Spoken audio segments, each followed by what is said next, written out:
Welcome to Mindshock True Crime. You are listening to the Amy Mihaljevic case.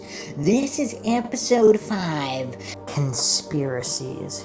We'll be going over everything from deathbed confessions to various conspiracies involving law enforcement, police corruption of all kinds, as well as other angles.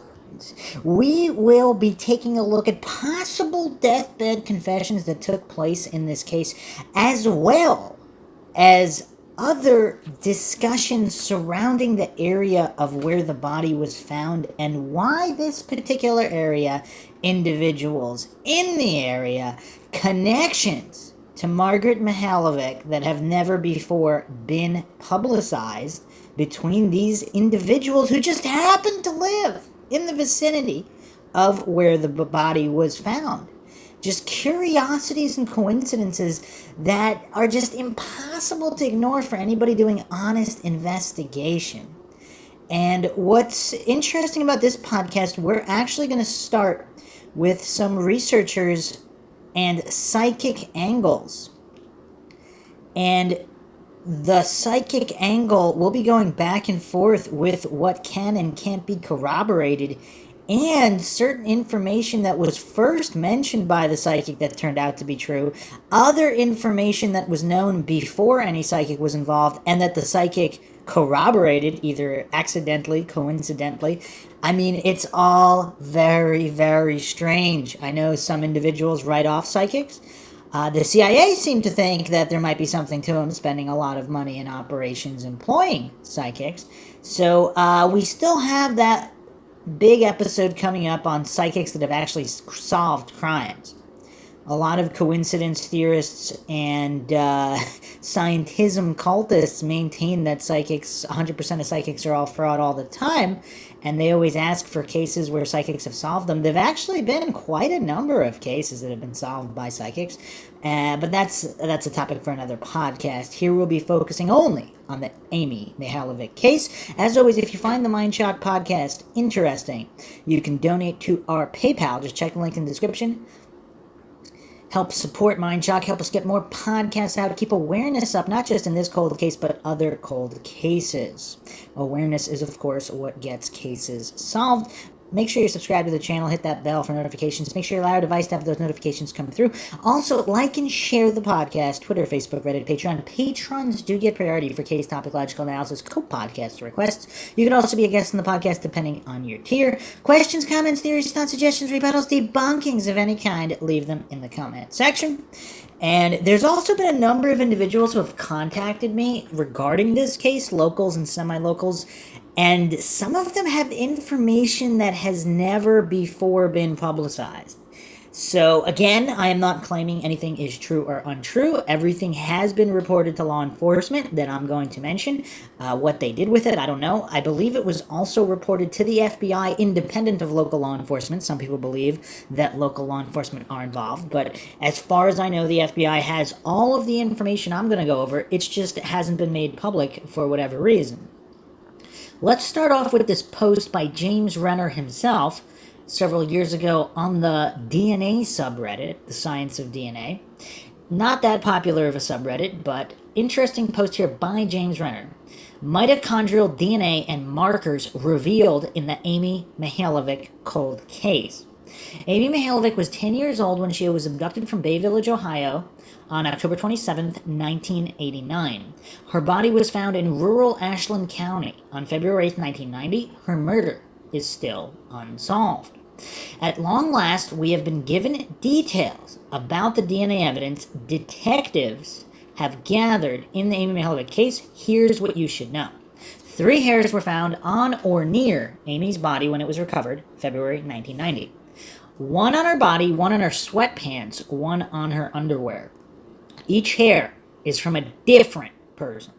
This could mean these hairs were transferred to Amy's body from the car she was taken in or from the crime scene, the house of the suspect she was taken to. For instance, these hairs could have been from a relative or a friend of the suspect that wound up in their car and then on Amy's body, the way a hair from Amy's dog ended up on the curtain used to wrap her body. Or it could mean that more than one person was involved in the crime, that perhaps we are dealing with a small group of men who participated in the abduction and assault of Amy. The DNA they have recovered so far is degraded, offering only small snippets of a genetic profile. Think of a DNA profile as being a 1,000 rung ladder. What they have right now is a snapshot of 4 or 5 rungs.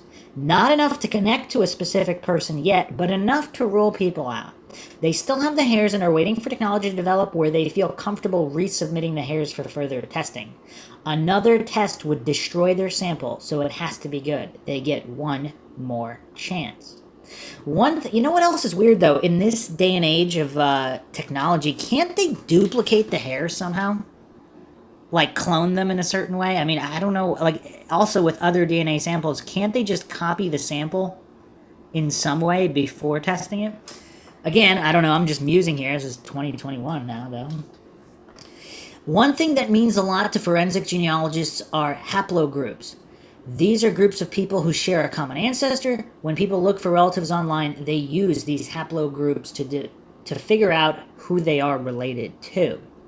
The mitochondrial DNA haplogroups of the 3 hairs are 1, hair from the body, H2A2A, 2, hair from the sweatpants, H1CF, 3, hair from the underwear, H1A1. These are all from white Europeans. Now, hair number 2 is unusual and may actually help police narrow down their list of suspects further because that haplogroup, H1CF, is seen in populations who also have a higher risk of developing schizophrenia or major depressive disorders. That sounds like our guy, maybe. Okay, so that was information revealed just 3 years ago or so. February 2019. Alright, so let's move on to the main course here. This is from the Blogger Tree blogspot. This was posted Sunday, February 28th, 2010. The Psychic Side of Things. And this is one of several individuals that has been involved in researching the case.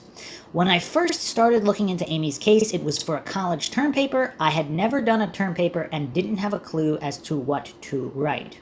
I knew that whatever it was I wrote about had to be something that the instructor had never had a paper on before. The instructor had already mentioned that he wasn't in the mood for papers he had seen 1,000 times before, or the ones that some thought was a good idea of purchasing just to get a grade. He had made himself very clear to me as to what he expected. All I could think of was, what the hell is an overaged college student like myself going to write about? The thought stuck in my mind for several weeks, clear up to the last 2 weeks of the quarter when the papers were due. The grade from the paper was a quarter of my final grade. I had to make it count. I remember thinking at the time that everyone I had talked to on a daily basis had mentioned or questioned, have they found who killed Amy yet? From that, I made the decision to write the paper on her case. It went as follows. October 27th, 1989, 10-year-old Amy Renee Mihaljevic was abducted from a Bay Village shopping center, a suburb of Cleveland, Ohio. Reports claim Amy had gotten a phone call from a man. She was going to meet him at the shopping center to purchase a gift for her mother's promotion at work. Amy reportedly did meet a man, however, she was never seen alive again. On February 8, 1990, the decomposing body of Amy was found in Ashland County, Ohio. In a field close to the road, a jogger spotted her remains. The investigation has gone on for years. Still, no one has been apprehended in her murder.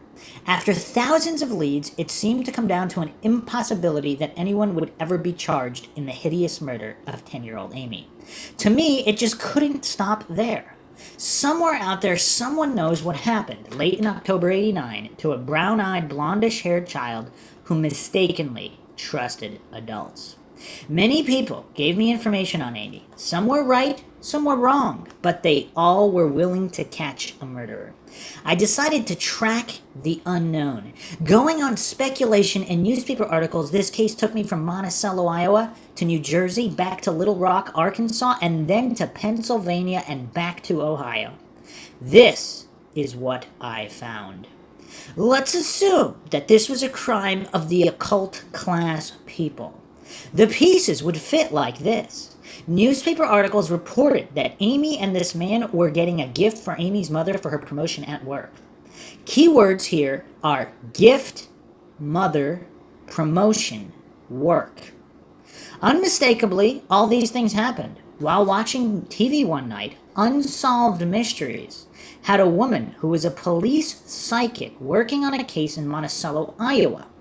The case was an old homicide. She did, however, solve the case after many years. I took down the police chief's name, the city and state, thinking maybe she could tell me something. I'm still pretty unbelieving in this type of thing. I called Monticello, Iowa anyway, and spoke with Police Chief Walters. I was expecting to hear the person on the other end of the line say that was just a made-up story for TV viewing. Chief Walters proved me wrong. He told me he couldn't give me a number for Dorothy Allison. He did, however, tell me to contact her chief, which was Robert DeLita in Nutley, New Jersey. He was very helpful and gave me DeLita's number.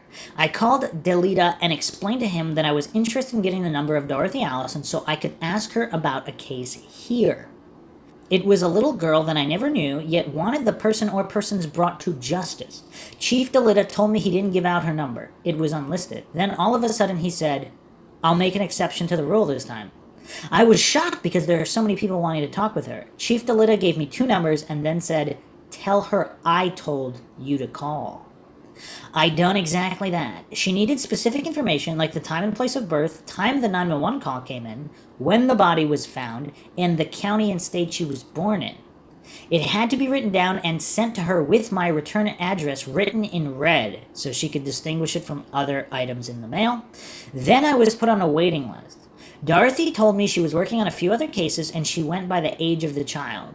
These cases were extra beside her regular job with the Nutley Police Department. So apparently, this psychic is employed on some kind of permanent basis with the Nutley Police Department. Interesting. I sent what information I had, however, I didn't have her time of birth. I did have everything else. I called Lieutenant Tompkins in Bay Village to see if he would tell me where Amy was born. He did, and in conversation I asked him if he had ever heard of Dorothy Allison. Again, I was shocked when he said, yes, Amy's grandmother had called her in on the case. It isn't standard practice for my department, but any information would help. I asked him if he would do another composite if I got more information other than what they had. Tompkins didn't want to do that because the people in that area were still very afraid and he didn't wish to frighten them anymore. Wait, isn't that kind of weird? Let's say there was more accurate information about a perpetrator. He doesn't want to solve the case because he doesn't want to frighten people. That sounds really weird. Wow, okay, moving on here. So I thought let's go another direction. What is all this stuff about occult and sacrifice? What am I really dealing with here? Next stop, the library. If Dorothy Allison was a for real person, let's check out a few haunted Ohio books and see what they say. These books seem to be off the wall to me. However, in the back, they listed some people, psychics, and their numbers. In Pennsylvania, they had a listing for Carol Kirkpatrick, with a K, K-A-R-Y-L. I called Carol that morning. She sounded very nice, and she told me many things about the case. Carol said it was an occult thing. It was done on the biggest celebration of the year, Halloween. That part fit the puzzle. It was the time frame. She said it had something to do with the girl's mother. The connection was Amy's mother's brother. Amy was close to him or a cousin that lived near Amy on her mother's side. Carol said Amy trusted him. He was thin, fair-skinned, brown eyes, 5'10", wide-apart eyes, thin nose, and a goat-like chin, whatever that means. Carol said the man was like family. This occult group was a very tight group in Ashland County. The building used for their meetings was a 2-tone gray structure, and there is a legitimate business in the front, but it was just a cover. Carol asked if I knew whether or not Amy's mother burnt candles. Well, she did. Every night till Amy was found, a candle was lit in the window. All of a sudden, she asked, "Who is Dana?" I told her I had no idea. Carol told me to get an artist to do another composite. Do you know Steve Hale in Columbus at BCI? I didn't. She told me to call him anyway and asked him to do another composite. I thanked her for her time. Then she told that the man that did this to Amy had a B-sounding name, like Butch. The other man in the composite was Puerto Rican, and his name was Daryl, and an attorney was involved. Okay, interesting. So this psychic, now we just went over information that was not made public until later, years later, but here we have a psychic saying there were 3 men involved. Very curious.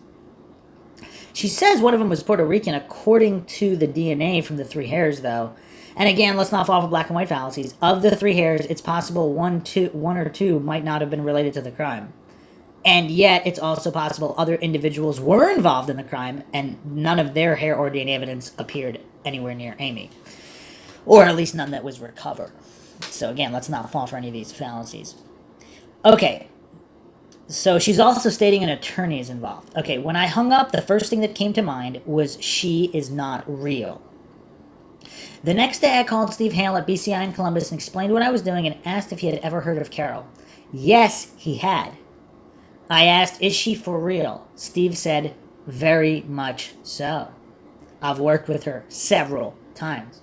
He said she's not 100% all the time, but she's very good at what she does. Steve went on to explain he could only do the composite if Lieutenant Tompkins told him to. Well, that's not going to happen. Again, it's time to go in another direction, keeping in mind that all this must somehow fit together. I drove back to where the body was found and spoke with area residents. So this is an individual researcher who's not afraid to go to hit the ground running and just start interviewing these people. At first, they were a little hesitant about saying much. After a few minutes, they opened up. I was told that Amy's mother was in the area 2 summers before Amy went missing. She was with a man named Bud and his wife. So again, this psychic said a B-sounding name like Butch. Is Bud similar enough to Butch? I don't know. According to the statement, this guy, Bud, and Amy's mother were old friends from Hinckley, Ohio. They were at this house because Bud knew that the couple was buying it from someone else, sort of like they were checking it out for them. The woman that sold the house befriended the woman that moved in. The new owner's wife became very sick, and on her deathbed, told over and over the day she died, quote, "They're going to find that Bud's boys killed little Amy," end quote.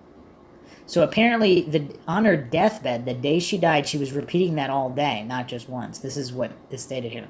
She said she knew for a fact. 3 hours later, she died. The person she told this to was the former owner of the house. There's another possible piece of the puzzle if you're into B-sounding names, the letter B. That's curious. That must have been kind of spooky, unless this person is lying about everything. If they're legitimate, that must be kind of spooking after talking to a psychic and then finding all of this out just from interviewing locals. That's weird. Back at the library, I found one most interesting book. This one tells of Halloween, sacrifice, and blood. It tells the body has to be found. It was. And that it must be burned. After I picked up a copy of the death certificate, I again was shocked. Amy's remains were cremated. About 6 to 9 months after Amy was found, her mother got a new job with a state attorney general's office. Now that's some promotion. The deathbed statement was never told to any police official, the woman told me. I decided they never asked, and they probably won't believe me anyway. So this is the woman who heard the deathbed confession. This is what she stated. I keep remembering back, and in comparison to the reaction of Susan Smith to Amy's mother, they somehow seemed the same at times. All the key words, clear back to the first newspaper articles, are in this child's history. I turned in my paper and received a grade of good and passed the class. That instructor was a retired cop. I'll always remember him telling the class the day of when he met his partner, when he first went on the force, Does the name Serpico sound familiar? Do I believe everything that these psychics said? No. Do I think Margaret was into the occult? No. Do I believe Amy was a sacrifice? No. Do I believe the killer is from the Ruggles area? Most definitely. Do I believe the deathbed statement? Could be. Anyone wanting to talk about their psychic experience in regards to Amy's case, post here. Refer back to James' site for his experiences. Let's compare notes. Okay. So, someone commented here, what do you mean by deathbed statement? I saw Margaret Mihaljevic many times before and after Amy's death. She and Amy were very close. Margaret was absolutely devastated by Amy's disappearance and murder. Trust me, she was no Susan Smith. Margaret had her troubles, but she was a good person and a doting mama. After Amy's death, she became a victim's advocate, and that accounted for her change in careers. As I'm sure you know, it didn't last long, and she eventually became a newspaper delivery person, which is quite a step backwards. Another response here. What if the psychic were right? What if when she said it was on her mother's side, like brother or cousin, it could have meant that because Amy knew of the possibility of a divorce, she transferred her mother-daughter instinct to Ruth. Remember, Ruth was the one at the time Amy went missing, was teaching Amy how to cook and even cut her hair. That would mean the psychic was talking about Ruth's brother or cousin. So then tell me, who is the guy that looks a lot like Ruth in this picture, and where do these people come from? Better yet, where did the guy go to, and was his name Daryl? That's curious. So again, those hallucinating that all psychics are wrong 100% of the time. Let's say the psychics can tap into something yet unknown to science, but maybe in another 100 years it'll all be science and everybody will know how they do it. But, obviously today's magic is tomorrow's science. But let's say there's something to it. If they're getting a vibe or something, that vibe, what is the accuracy of that vibe? It's like if you have a dream about something, it turns out to be true, but how often is the dream 100% literal or true?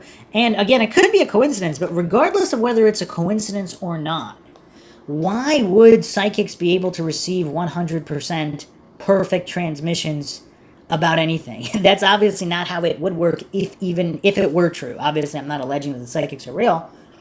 But if they were real, why? Obviously, it doesn't seem to make any kind of sense that they'd be able to receive 100% concrete messages. I mean, who can do that with anything? It's just weird.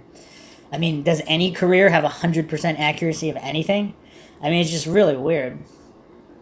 Another response here. If the deathbed statement was not made known to the police, then I am assuming that Bud, close to Butch, was never questioned or investigated. Whatever happened to him? He wasn't a relative, but if he and Margaret were such close friends from their youth, he might have seemed like a relative to Amy. As far as deathbed statements are concerned, I know a relative who was on her deathbed told another relative a family secret. The latter thought she was delirious. I happen to know it was true.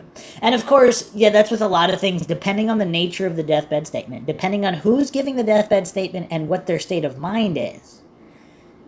Obviously, it could be true or untrue. I mean, it's kind of anecdotal either way, but to hallucinate it's definitely not true or definitely true, that's obviously quite silly. We don't do that on Mindshock.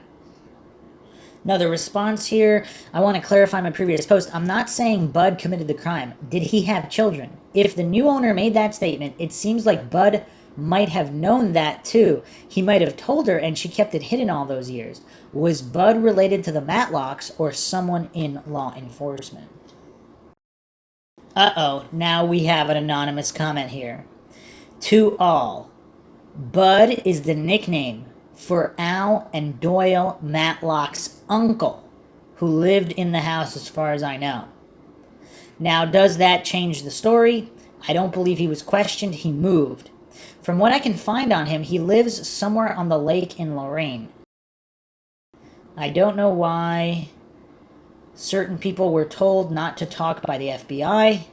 I was thinking, So apparently the FBI told Pat Stokes not to talk about anything. We'll get into Pat Stokes and other issues here, but let me just finish the responses. Someone else asked, did you find a Margaret and Bud connection in Hinckley? I thought Margaret was from Wisconsin. Then when she married Mark, they moved to Arkansas. Then they came to Ohio. Another post here. I don't have a clue as to why Margaret would know Bud. Maybe she worked the same place he did at one time.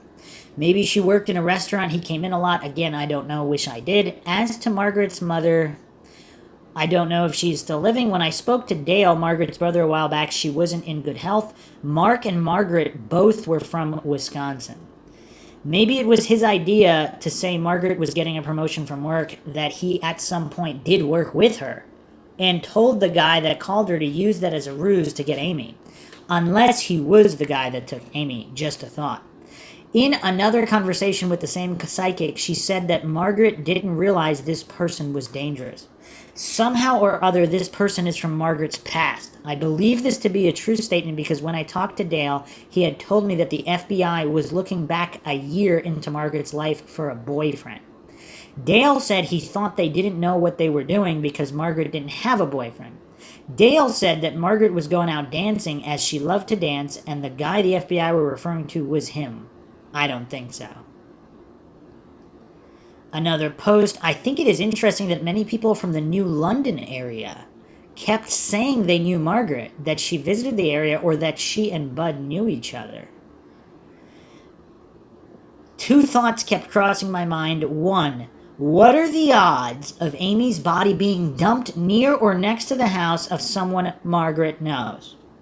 Two, on the other hand, if you know Margaret, why dump the body so close to your own home or a relative's home to aid the police in a possible connection? Now, my response there, I don't know if I mentioned this in previous podcasts or not. If there were multiple individuals involved and there was a falling out between one or two or more of them, and one of them wanted to frame the others, if she was kept in a freezer or somewhere else and they wanted to get back at one of them, and again, maybe these aren't that smart criminals, they wanted to dump it next to one of their houses, even if they had a possible connection to Margaret. I don't know. Another post here. The only people that Margaret knew was in that area was Pat and Joanne. Pat won't talk about it anymore, and Joanne died, so you can't ask her anything. Joanne was the one that said Bud's boy done it, referring to the man living in the log house. Pat remembers seeing Margaret at Joanne's house years before Amy was killed. Seems it wasn't known that Margaret knew these people. There are three different sets of people who claim the people in the log house done it that don't know each other. Anne, a resident of New London, Joanne of Ruggles, who's died, Bill Hayes by Nova. There have been many people comment that the people in the log house were the ones that killed Amy. I mean, that is curious that there's so many different groups of people with the same rumor. Now, that doesn't mean the rumor is true, but it's curious that there's multiple points of reference here. It's not just one person claiming this. Someone else asked, who said Margaret and Bud were old friends from Hinckley? Then two people have placed Margaret in the New London area, and at least one of these people have placed her there with Bud, whose cabin Amy was found relatively close to, correct? I still find it interesting Amy was found near the home of someone a person claimed Margaret knew, not saying Bud did it. Margaret, at the time Amy was kidnapped, was at the Trading Times. Is that correct? Where was that located? A couple other posts here. Pat Stokes said that Joanne had told her this was before Joanne got sick. That's exactly why the FBI is out there looking for Al Matlock. Yes, you're correct. Yes, Margaret worked at Trading Times. The question I have, was she working at the desk all the time, or was she on the road? I really don't know where the main office for the Trading Times was located. I'm assuming that it has to be close to Bay in one of the burbs. I think the Trading Times was located in Westlake. I doubt Margaret's job required traveling, as it would have been walk-ins for fax, phone-in type of things. Okay. Another post here. Most of the time, the people from Trading Times would go to the place and take pictures every few days. I know one person that did meet one of these people that had done this. I think you're right about being in Westlake. That is curious, though. Now, obviously, that doesn't mean Margaret was the one who went out and took pictures, but wow, that would put them in contact with a certain number of individuals at various homes. People asking about Ruth, the babysitter. No word on Ruth yet. Isn't that odd? Is she hiding now that James has uncovered her? Surely you would think people from Bay would want help in disclosing what they know about her. What was her job? Where did she live? We know James was told by Ruth that she was a friend of Margaret's. If that were true, why hasn't she come forward just to answer these few questions? I don't believe Ruth had anything to do with what happened to Amy, so why the secrecy? Another post here. I've been thinking, how did the person that contacted Amy get her not to tell who he was? Assuming what Amy told her friends was correct, a present for her mom, if the person was already known to her, then when she told her friends about getting the present, why not say his name? And if the person was unknown to her, but somehow befriended her, why not say the name he gave her? Obviously not his real name, most likely.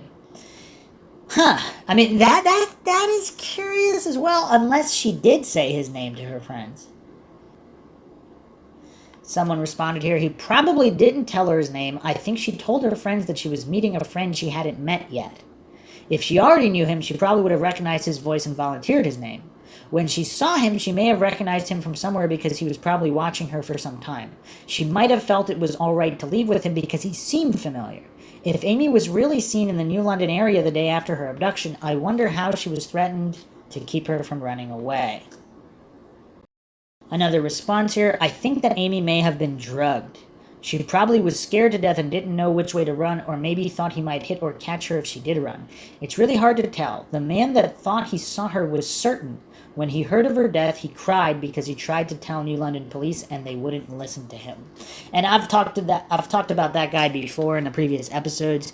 Supposedly he was the town drunk or something, but again, whether he was or he wasn't, if Amy was at a certain place and he happened to see her, I mean, what does that mean? Someone else posted this. I remember it was a year after Amy was found when Mr. Sabo took his life. Does anyone have a date? And we'll be getting into that as well, but I just want to go back to the basics, which, again, is a titled post from this blog, Amy Mihaljevic, the blogger tree, a continued discussion on the Amy Mihaljevic case after 20 years. This is posted March 24th, 2012. Back to the basics. I know it's been, so keep in mind, 2012. I know it's been some time since anyone heard a word on Amy's case, so I thought I'd go back to the beginning and see just what might have slipped through our radar.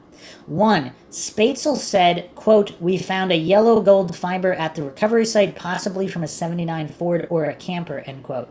This is in James' book, page 239. 2. I know the FBI had questioned Al Matlock earlier in the case and continue to show interest in this person after all these years. Why is that? 3. Ashland County has an interest in Al Matlock also. According to Roger Martin, they have a warrant on him. Martin claimed that Al Matlock was in West Virginia.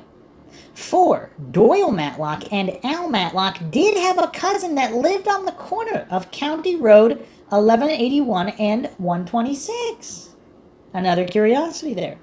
5. Doyle said to the Greenwich Police Chief Verberg that his uncle lived near the intersection where Amy was found. The 1181-126 intersection. He also said his cousin lives in Kentucky. This is, again, James Renner's book, page 127. 6. Doyle was very evasive about his family connections. Doyle grew up with his grandparents. His mother lives in Cleveland. Doyle lived near where Amy was from, Amherst, a suburb near Bay. Doyle moved not far away from where the body was found. Renner's book, page 194. 7. Doyle also said he heard it on a scanner when they found her and went to his cousin's house to tell them the road would be blocked by the cops soon. He knows how cops work. Renner wondered why Doyle would be listening to the scanner at 7:30 in the morning. Now that's a curious question. Obviously, if he was one of the ones who dumped the body, he would want to know when it was found. On the other hand, if these are criminals involved in other criminal activities, they might want to know when cops are in the area. So, yeah, it's really tough with these criminals on trying to decipher what is or isn't linked specifically to Amy's case. 8. In 2005, Doyle was approximately 40 years old. At that time, he lived in Polk, Ohio. His sometimes girlfriend, Lori Ann French Wright, lived in nearby Greenwich. Wright was apparently leaving Doyle for good. A domestic squabble ensued. Doyle stabbed Wright more than 20 times in the head, chest, and right arm. He attacked her with such force the knife blade broke off in her skull. 9. Doyle pled guilty to the charges and for exchange to 20 to life in prison. No one from Doyle's family was there when he was sentenced. 10. Pat Stokes claimed she met Margaret at Joanne Stillion's a year prior to Amy going missing. Years later, Joanne told Pat that when they find out who done it, it would be Bud's boy, Doyle's cousin, on 126. 11. Bill Hayes, found in James's book, page 181 and 182, called James on the phone after he read the request for information about Amy, which James had placed in the Ashland newspaper. That conversation is a must-read. It does connect Al Matlock to the cabin and much, much more. Were all 3 cousins involved? And I'll be referencing James Renner's book in a moment. We'll go over all of that. 12. That log house comes up again in conversation of Ann on Crime Rant. People in the know. 13. A rumor going around that area stated that the FBI told the parents of their dead daughter that the same 3 men killed her that killed Amy. They just couldn't prove it. I'm not sure which case they're referencing here. This is just a rumored case. Of course, a lot of FBI agents in Bay Village as well. 14. Al Matlock was known to kidnap girls. 1 fell out of his van and crawled across US 250 to the Norwalk Hospital. Bill Hayes later found out it was his van that Matlock used without his knowledge. Now, again, I'm not insinuating that Bill Hayes is involved in any way, but if he is and he wants to deflect attention from himself, is that what he would say? 15. Doyle told all his friends he killed Amy. That's a curiosity. Then again, when we're dealing with psychotic criminals who want to get clout and make up stories, obviously that's one they would make up even if they were innocent. But of course, or they could be guilty and be bragging about it because, again, they're crazy psychos. So it's kind of hard to tell what that means exactly. 16. Someone gave information to the FBI connecting Amy's family to Al Matlock 2.5 years ago, so that would have been 2009-ish. All these things have been talked about before. Have we missed anything? What is your opinion? So, some posts here. I don't know what to think. James and other researchers continue to be worlds apart on the identity of the suspect. Another researcher posted here, I wouldn't say worlds apart. We have both the same people in mind. We just differ in feelings of who the most likely candidate is. Here's the thing. I have come to the conclusion that there are 3 groups with 3 people in each group. No, I will not give the names. However, most people already know who these people are. I also believe that there could be a lone person, in which case I have 2 other people in mind, one known, the other unknown to the world. The one group of 3 is without a doubt the most striking in my opinion, just as Runkle is in James's. So according to these researchers, there's 3 groups of suspects, each with 3 people. So, and one of those 3 groups are responsible. There's also 2 individuals that could be responsible. So there's 5 possibilities according to these researchers. 3 groups of 3 or 2 individuals working alone. That seems to be what this has boiled down to over many hours and years of research online. Hard to dispute that. And it's a very fair assessment. They're not really stating which one is definitively guilty. They have their most likely candidate group, but they can't necessarily exclude the other 2 groups or 2 individuals working alone. Another post here, Doyle's in prison, so they have his DNA. Have the Bay Village Police Department examined it. And it is curious, because I don't believe they stated specifically who they have and haven't tested. Another response here, I can't say that they have because I really don't know. I don't even know if the BVPD would even say one way or another if they did or not. I would have thought they had, but maybe not. James might have an idea because he was once there to ask Doyle questions. Regarding Al Matlock, someone, an anonymous poster posted this. Alvin Matlock is the best suspect of any I've read about. My money is on Al Matlock being involved in Amy's abduction and homicide. A response here. I'm sure he fits the puzzle somehow. With so many things pointing in his direction, he would almost have to. Not saying he was the abductor or killer. The role he played remains to be seen. Time will tell. And that's curious, too, with these groups of criminals that are known to each other. These criminals might know what other criminals are doing. So even if they weren't necessarily directly involved, they might know who was. They might know possibly what has happened. Another great post on the Blogger Tree blogspot here, February 20th, 2010, calling all scenarios. Actually, you know what? I'm going to go over James Renner's info first, and then we'll go back to all these scenarios. So, I'm going to read from James Renner's book here, Amy, My Search for Her Killer, The Secrets and Suspects in the Unsolved Murder of Amy Mihaljevic. This is one of the best sources of information on the case. I'm going to go to chapter 28, New Job, New Lead. My old editor thought of me when a staff writer position opened up at the Free Times end of October. Even though I still felt exhausted every time I thought about the scene, I took the gig. Mostly I did so because I wanted to tell a couple of stories that the scene had rejected. The one about the old man from Mansfield who found a robot while cleaning out his father's basement, perhaps. Or the one about the prosecutor from Cleveland who disappeared in Pennsylvania under mysterious circumstances. I thought it would be nice to work with Frank again. Frank and the other editors liked the missing prosecutor story. I was sent out to report on it. It was a long drive down I-76 into Pennsylvania in search of District Attorney Ray Grykar, who once prosecuted a truck stop serial killer investigated by Ashland County Detective Roger Martin. But I had a lot to occupy my mind. I had recently received a phone call from a woman named Amy P. She asked that I not use her full name. If Amy Mihaljevic had not been abducted that day in 1989, she would have gone to this girl's house for a sleepover. Amy P. was angry mainly because I dragged Margaret's drinking problem into the article. It didn't matter that the plain dealer reported in 2001 that Margaret had died from alcoholism. You shouldn't have talked about it, she said. It didn't have anything to do with it. You should have just talked about Amy.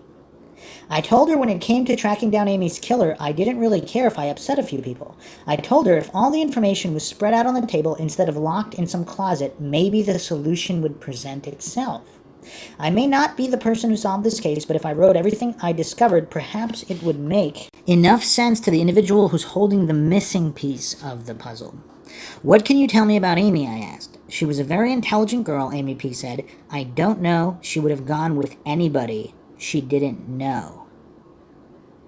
Were you there at Baskin-Robbins with Amy? I asked. No, she said. I had the sense she was hedging her answer somehow. First of all, who exactly was she?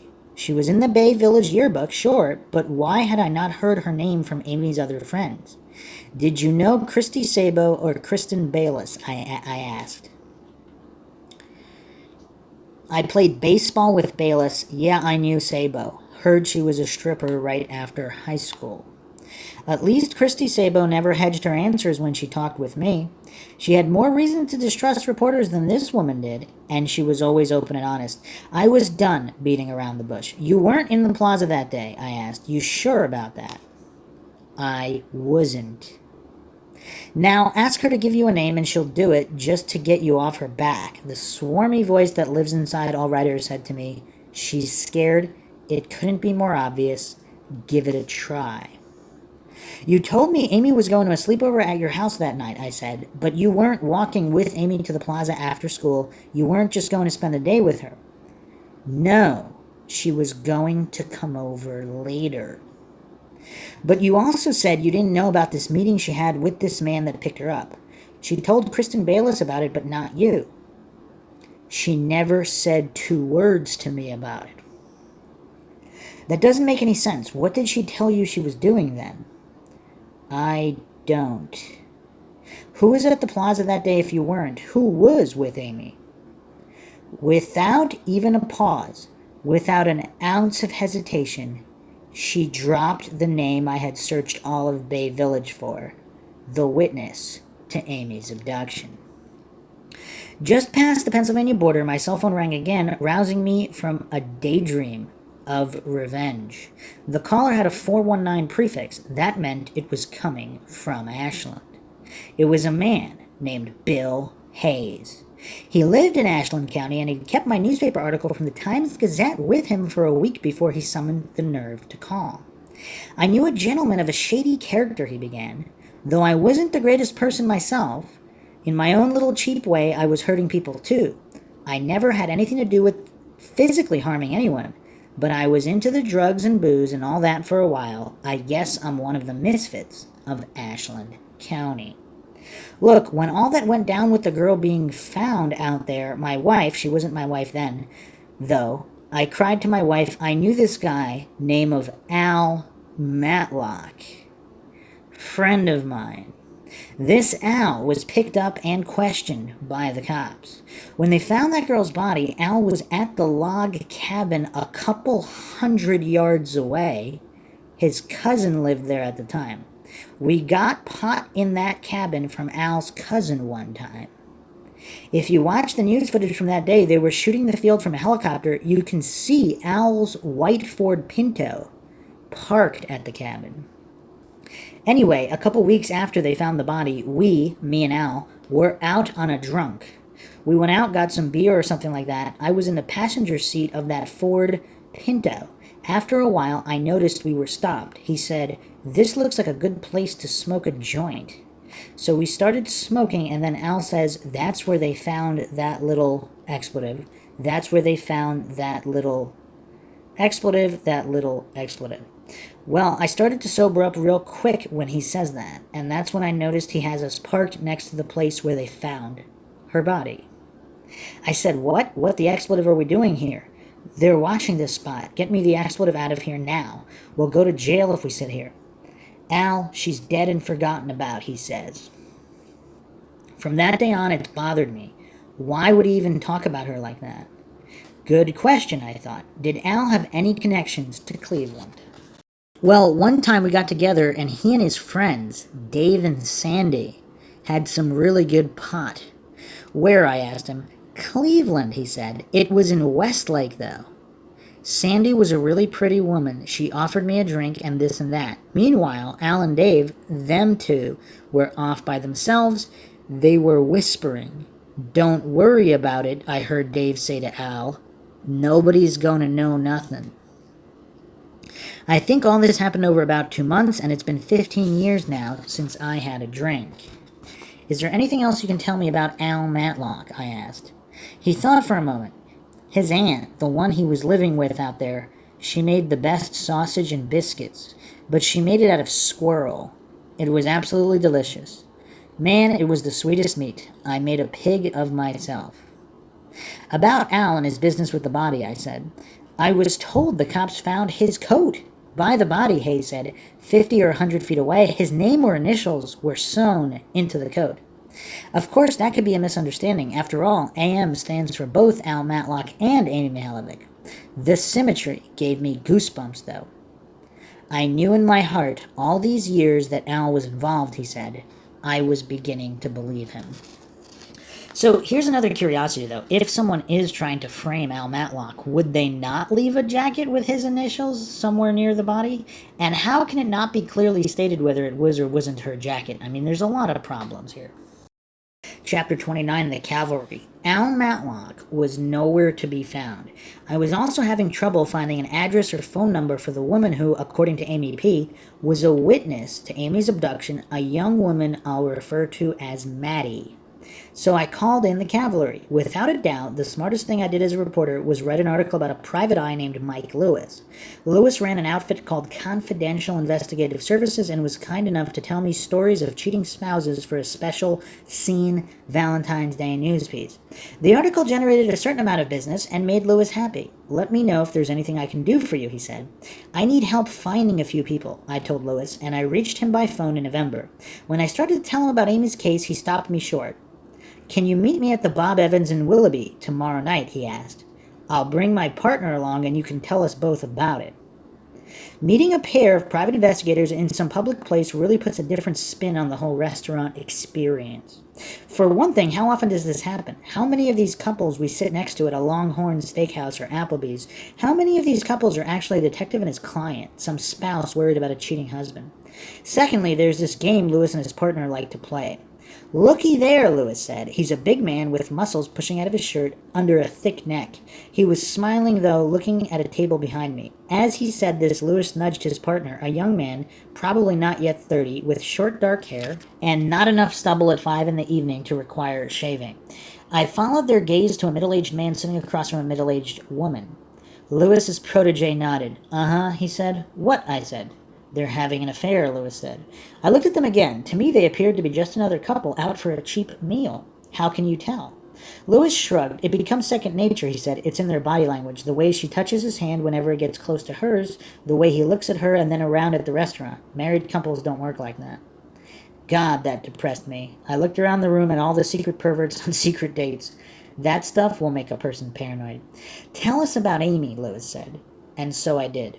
By the time I was done, they had learned all the major plot points, and I had learned the younger man's name was Dan Washington. "We want to help you in any way we can," Washington said. Lewis nodded. "No charge. You can just call us consultants or something." I told him that sounded fine. I said I'd throw in the Bob Evans as a bonus. Lewis asked me what I needed, and I handed them a short list of names. Al Matlock was on there. Maddie's real name was there too, along with Sam Tillerman and a number of Amy's childhood friends I couldn't track down. "Can you find these people for me?" I said. "And can you tell me if the men on that list have criminal records?" "Get it to you by tomorrow afternoon," said Lewis. "Email fine?" "Email's great," I said. I noticed Email was suddenly distracted by another couple just ordering food. He looked at Dan and smiled. Lewis will never want for business. Sure enough, the emails arrived the next morning. Maddie's profile contained her address and phone number as well as those of her neighbors, going back 10 years. Her height and weight were included too, taken no doubt from reports to the Department of Motor Vehicles. Amy's friends, Renee Moran, Elizabeth Jeffers, Cindy Meeks, were located too. "I want you to notice that all these women are still unmarried," Lewis wrote in one email. "That's pretty unusual. That says to me this incident was pretty traumatic to anyone that was close to Amy. So just watch how you approach them." Sam Tillerman's background was clean. Al Matlock's was more interesting. "He's not very integrated with society," Lewis wrote, "so it will take a little bit of detective work to find him. I didn't even find a date of birth on this guy." What he did find was a number of addresses and post office boxes listed under Matlock's real name, Alvin, in Indiana, Florida, Kentucky, and several hamlets in northeast Ohio. Alvin's Matlock's most current address was somewhere in Savannah, Ohio, a short drive from County Road 1181. It also appeared he had a close relative named Wayne Doyle Matlock, a brother perhaps, or cousin. Not long after I learned of Matlock's nomadic wanderings, I got another tip from Ashland County. "Are you looking into the Amy Mihaljevic case?" asked a man named Don Parsons, who'd also seen the article in the Times-Gazette. "I am." "Well, did anyone tell you about the videotape yet?" "What videotape?" "The one that shows Amy."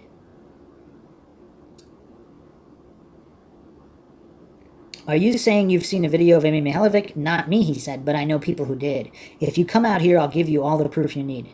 "I wouldn't trust this guy," Lewis said when I told him about the phone call. "Where did he want to meet?" "At a farmhouse out on State Route 60.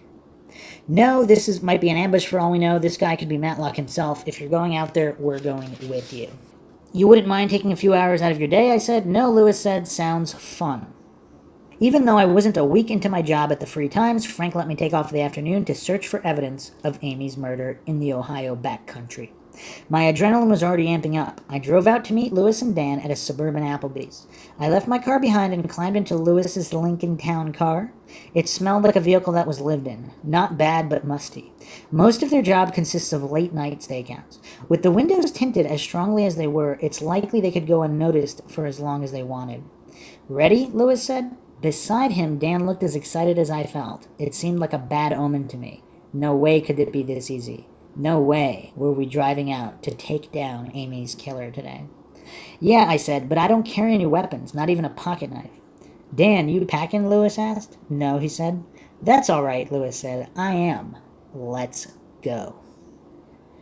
Don Parsons lived in a trailer set up on blocks behind a farmhouse in New London, Ohio. When Lewis pulled the town car into the driveway an hour later, Parsons was outside waiting. He was a short fella, rugged-looking, like a guy who has worked outdoors his entire life, shaping the land. On his head was a tan army cap. Two other men stood on either side of him. They were older than Parsons and taller, dressed in jeans and long-sleeved flannel shirts. Their lanky bodies framed the smaller fella nicely. They appeared to be identical twins. Looks like they were hoping for a little 3-on-1 action, Lewis said. Then to Dan, keep your eyes open. We got out of the vehicle. Parsons approached Lewis with his hand out in greeting. James, I'm Don Parsons. Lewis shook his hand and told him he had the wrong guy. I introduced myself, and then Parsons introduced Terry and Jerry. Apparently we both had bodyguards that day. Parsons led everyone to a semicircle of plastic chairs and wooden rockers. There the detectives took a seat on either side of me, while Parsons and the twins remained standing. Terry and Jerry wouldn't give out their last names, referring to themselves as only concerned citizens. Terry said he had retired 5 years earlier from a well drilling business after an injury. Jerry said he had recently been laid off from a local golf course. Sleuthing was their hobby. So tell us about the tape, I said. Chief Deputy Roger Martin knows all about it, Parsons said. But by the time he got a warrant to search the safe at the restaurant where it was being kept, the tape was gone. What else is going on out here? Lewis asked, sitting up in his rocker a little. Well, Parsons began haltingly. Tell him, Terry prompted. I used to work as a federal investigator, Parsons said. I discovered this company out here that was making junk life vests that wouldn't work when they got wet. But when I turned them in, the sheriff here arrested me and threw me in jail. They tortured me so I wouldn't talk. They brought women to my jail cell and forced me to have sex with minors. I looked over to Lewis. Lewis looked at Dan. Our eyes all said the same thing. This is crazy, and the other two believe him. We let Parsons talk for a while. He outlined a wild, sweeping conspiracy. And I'm just going to interject here.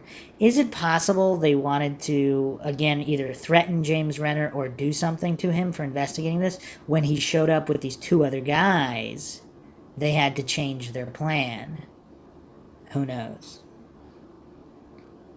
He outlined a wild, sweeping conspiracy. It involved paying a kidnapped woman's ransom with his farmhouse and being run down on the street by an FBI informant. Eventually, the ranting became too much for any of us to handle, and I stood up to leave. You know, it'd be crazy if his story was all true. Thanks for your time, I said to the men, and walked back to the town car. I waited for Lewis and Dan to say their own strained goodbyes. What was that? Dan asked, once we got back on the road leading back toward the land of the sane. Guys, I'm sorry I wasted your time, I said. I should have sensed that man was nuts over the phone. I guess I got a little excited. Well, he had Terry and Jerry convinced, Lewis said, and it seems to make sense to him. Gotta feel sorry for the guy. Although, again, if what he was saying was the truth, that'd be really messed up. I felt awful all the same, and it would be a long time before I asked Lewis for another favor. Chapter 30, Strange Characteristics in the Firelands. Captain Roger Martin was amused by the report of my meeting with Don Parsons and the twins from New London. He'd dealt with Parsons before, though he had never heard that story. On the subject of Alvin D. Matlock, he was slightly more interested. 5 years ago, Alvin come up missing, Martin said over the phone. We still have a warrant out for him on a theft charge. Last I heard, he was maybe in West Virginia. He was a drinker, a small-town punk. I can see him trying to impress someone with a story about killing a girl. I can see him doing that. Doesn't mean he did it, though. Luckily, the phone calls kept coming. A woman named Paula Varney called me one evening as I sat down to eat supper with Julie, who thankfully still found my obsessions endearing. Shutting the door to my home office, I asked Varney to repeat what she'd just said. Margaret Mihaljevic was down here in Ashland about 2 years before Amy disappeared, the woman said, her voice a bit harsh, a familiar bluntness I'd encountered in many rural matriarchs while reporting. How do you know that? Well, it's a little complicated, but let me try to explain, she said. There's a woman here named Pat Stokes. Pat was over at the house of a woman named Joanne Stillion one day, not far from County Road 1181. While Pat was at Joanne's, Margaret Mihaljevic shows up. She's selling raffle tickets. She knew Joanne from when Joanne lived near Bay Village. But Pat thought Margaret also knew Joanne's friend Bud. Bud lived in a log cabin at the corner of County Road 1181 and Township Road 126. He was Alvin Matlock's uncle. My head spun almost painfully as I tried to digest this information. One more time, I said. Varney laid out the scenario again. You should know there was another Matlock, Doyle Matlock. Doyle Wayne Matlock is the other Matlock. He lived with Bud, and he called himself Alvin sometimes. He told everyone around here his older cousin killed Amy. Apparently, Wayne Doyle Matlock was also Doyle Wayne Matlock, who sometimes went by his cousin's name, Alvin. Wow. And in a roundabout way, according to Varney, Margaret Mihaljevic was friends with a woman who knew Bud, Alvin Matlock's uncle. So, this individual, Paula Varney, puts him in touch with other researchers. He calls them, and this is what they say, according to Renner. I spoke to Detective Spatzel about this 3 years ago.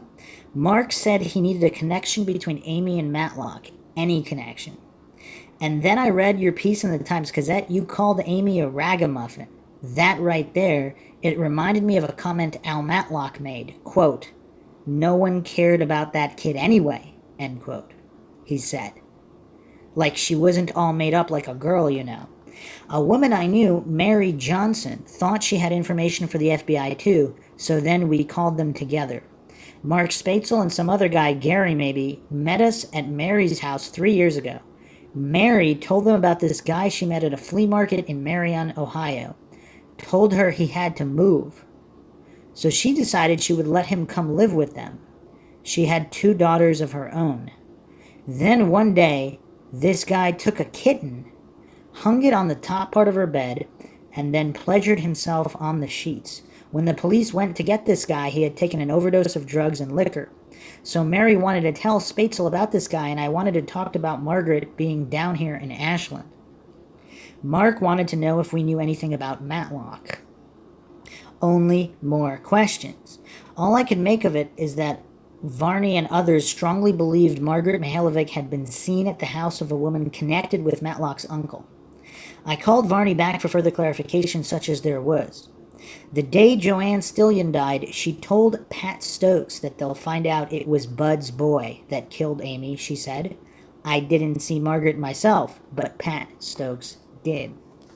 I found Stokes' number in the book. An elderly woman answered the phone. I managed to explain why I was calling in a sentence or two before she cut me off.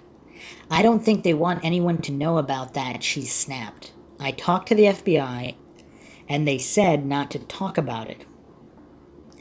Are you saying you did see Margaret Mihaljevic at Joanne Stillion's house before Amy disappeared? Yeah, I seen her, Stokes said, and then she hung up. At this point, names meant little. Wayne Matlock was also Doyle Matlock, but Wayne masqueraded as his cousin for some time too. Man, this is quite a tangled web. It took a concerted effort to keep the cousins separate in my mind. It was obvious they were being confused by a number of people. Easy enough to do after 16 years, even when one wasn't pretending to be the other. In the end, it came to this. Many people in Ashland County were convinced one or both of the Matlock boys had something to do with Amy's murder, and the Matlocks were only 2 degrees of separation from the Mihaljevics. If Margaret came to Ashland, what's the possibility she brought Amy with her? Pretty good, I thought. Friends of the family say Amy was practically Margaret's shadow, especially when she was a little younger. If Margaret was in Ashland, Amy probably was too. Frustrated with the lack of breadcrumbs leading back to Alvin Matlock, I decided to try to find Wayne. On a whim, I entered his name in Google. What appeared on screen was shocking, but not exactly surprising. Wayne was in jail, charged with the murder of his girlfriend, death by stabbing. According to articles from the Lorain Morning Journal and Toledo Blade, wow. That's interesting. Wayne Matlock lived in Polk, Ohio, February 2005. His sometime girlfriend, Lori Ann Wright, lived in the nearby Nowhereburg of Greenwich. Wright was apparently leaving him for good when Doyle showed up at her apartment on February 28, 2005, and a domestic squabble ensued. Doyle stabbed Wright more than 20 times in the head, chest, right arm. He attacked her with such force the knife blade broke off in her skull. Deciding to turn himself in, Doyle specifically sought out Greenwich Chief of Police, Kevin Verberg, whom he had met around town. He was arrested and charged and ultimately struck a plea deal with prosecutors. He pled guilty in exchange for a recommendation of 20 years to life in prison. Sentencing would be delivered in a matter of weeks in the Huron County Court of Common Pleas. I immediately placed a call to Chief Verberg at the Greenwich Police Station. When we spoke with him, Doyle was very evasive about his family connections, Verberg said. I believe he has 2 sisters. Mother lives in Cleveland, I think. And he has 2 kids from another lady. From what I understand, he grew up with grandparents. I think Doyle did make a reference to the search for Amy Mihaljevic. He lived nearby where she was found. He was somebody who always wanted to be a police officer, so I think that's why he was interested. Nobody wants to leave this earth without leaving a little bit of a mark. It's strange, though, how things come around sometimes. Verberg wouldn't arrange for me to meet with Doyle personally, but agreed to take a list of questions by email that he would ask Doyle after sentencing. Sensing Verberg was a man of his word, I sent him the list of questions and waited. I also placed a call to the Huron County Sheriff's Department where a deputy spoke to me on the condition I not use his name.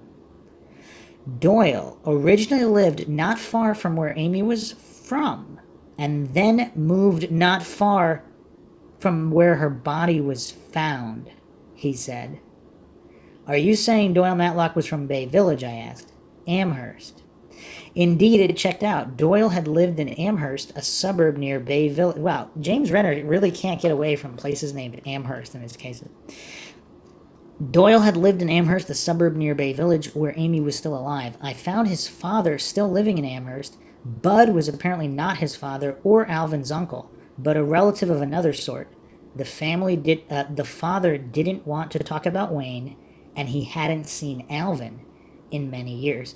Another point here, though, if there were other officers involved in whatever happened to Amy, if there were crooked cops involved, is it possible they would put the body close to the area where there were known criminals or troublemakers or people that maybe they couldn't convict of something that they wanted to, and they really wanted to get them on something, so they decided to dump the body there in order to implicate these other individuals? And maybe it's coincidental that Margaret Mihaljevic had been in that area?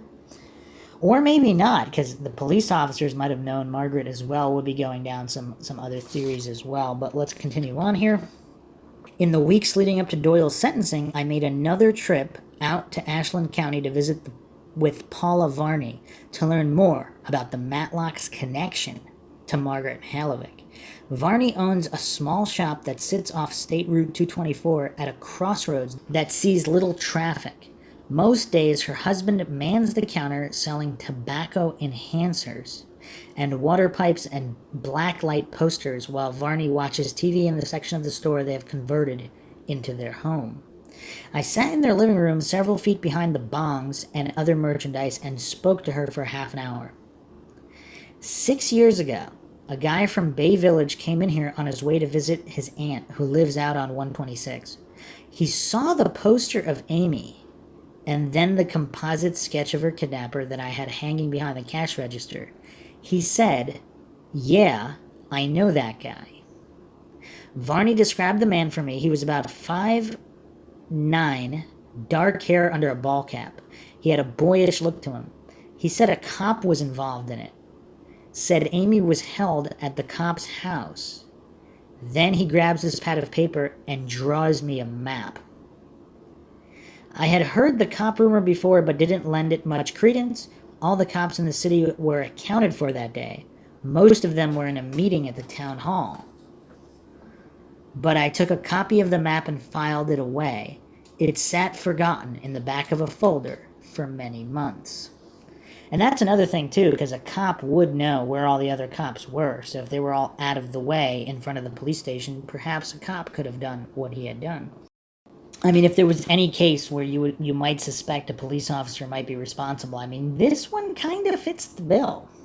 On the morning of Doyle's sentencing, the streets of New London were empty, the false-fronted business district shadowed by winter clouds, gray as oiled snow.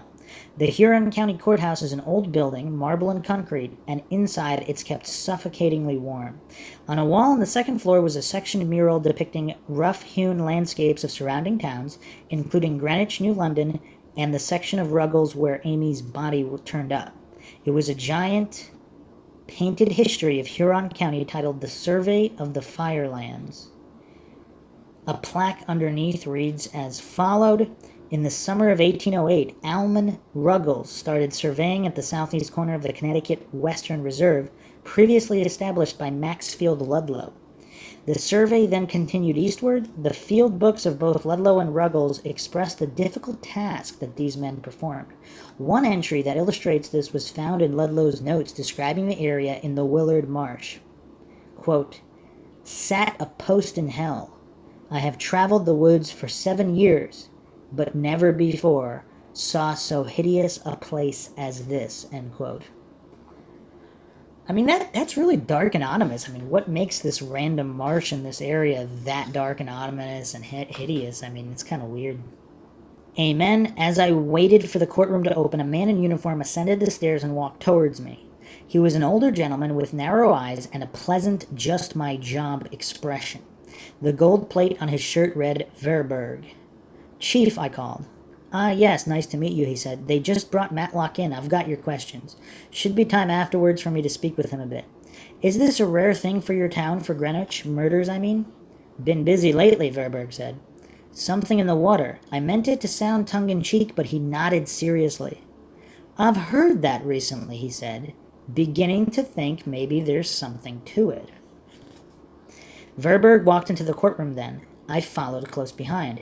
The courtroom had a tall ceiling and white spackled walls over dark wood trim that ended 3 feet from the floor.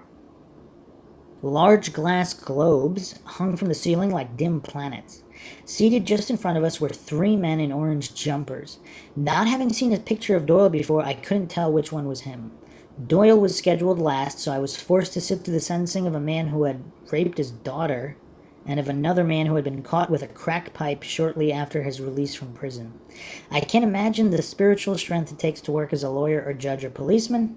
If I had to watch that sort of thing day after day, I'd start to think these people make up the majority of the population.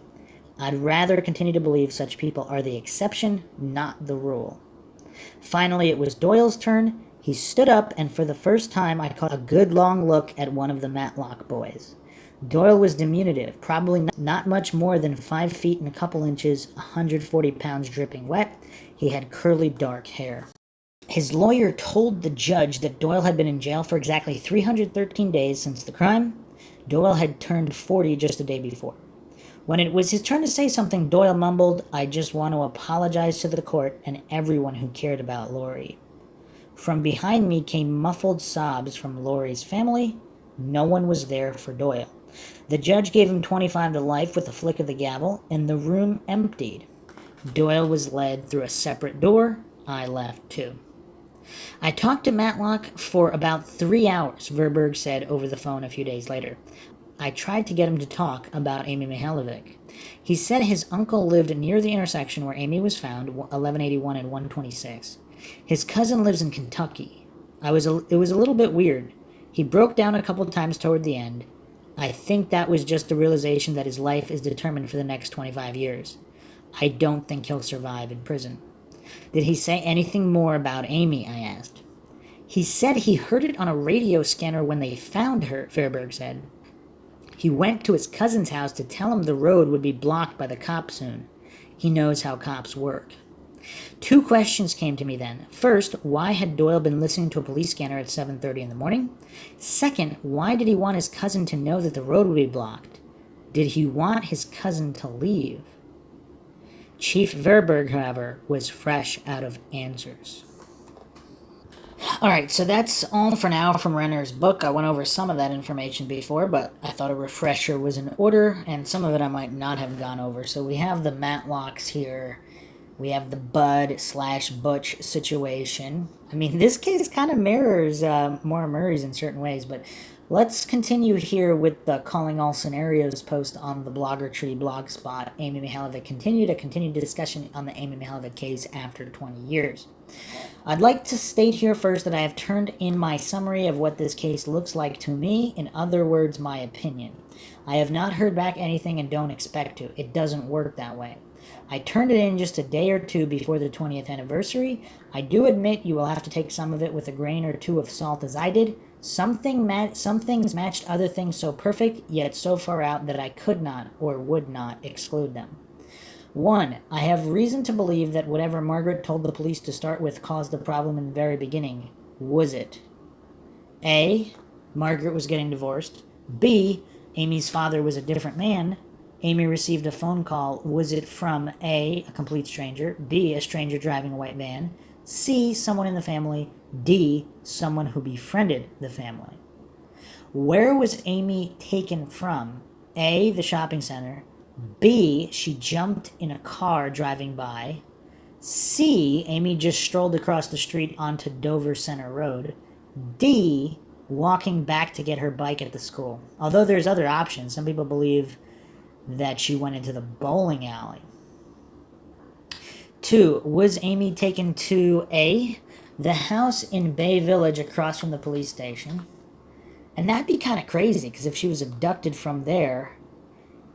And would Amy be more likely to go somewhere if the guy's saying, oh yeah, my house is just right there, right next to the police station? What would a kid think about that? I don't know. B. Kurt's house garage apartment behind the mall. C. the house Bill Hayes refers to in Westlake beside the bank. D. the house on County Road 500 in Ashland County. E. a possible cabin that James refers to in Ashland County. F. a cottage at Cinnamon Lake. G. Stagecoach Summer Music Festival Campground, Ashland County. H. the killer's personal home. Or I. the old bank barn on the same road Al Matlock's family lived on. 3. What was the reason Amy was taken? A. WPP. B. Cult. C. Drugs. D. Mafia. E. Sex crime. F. To replace a child. G. Porn movie. 4. What was the reason for the blackout in the autopsy? A. Did they find out that Amy had been tied up? B. Was the killer a sexual deviant? C. Were some of her organs missing? 5. Who done it?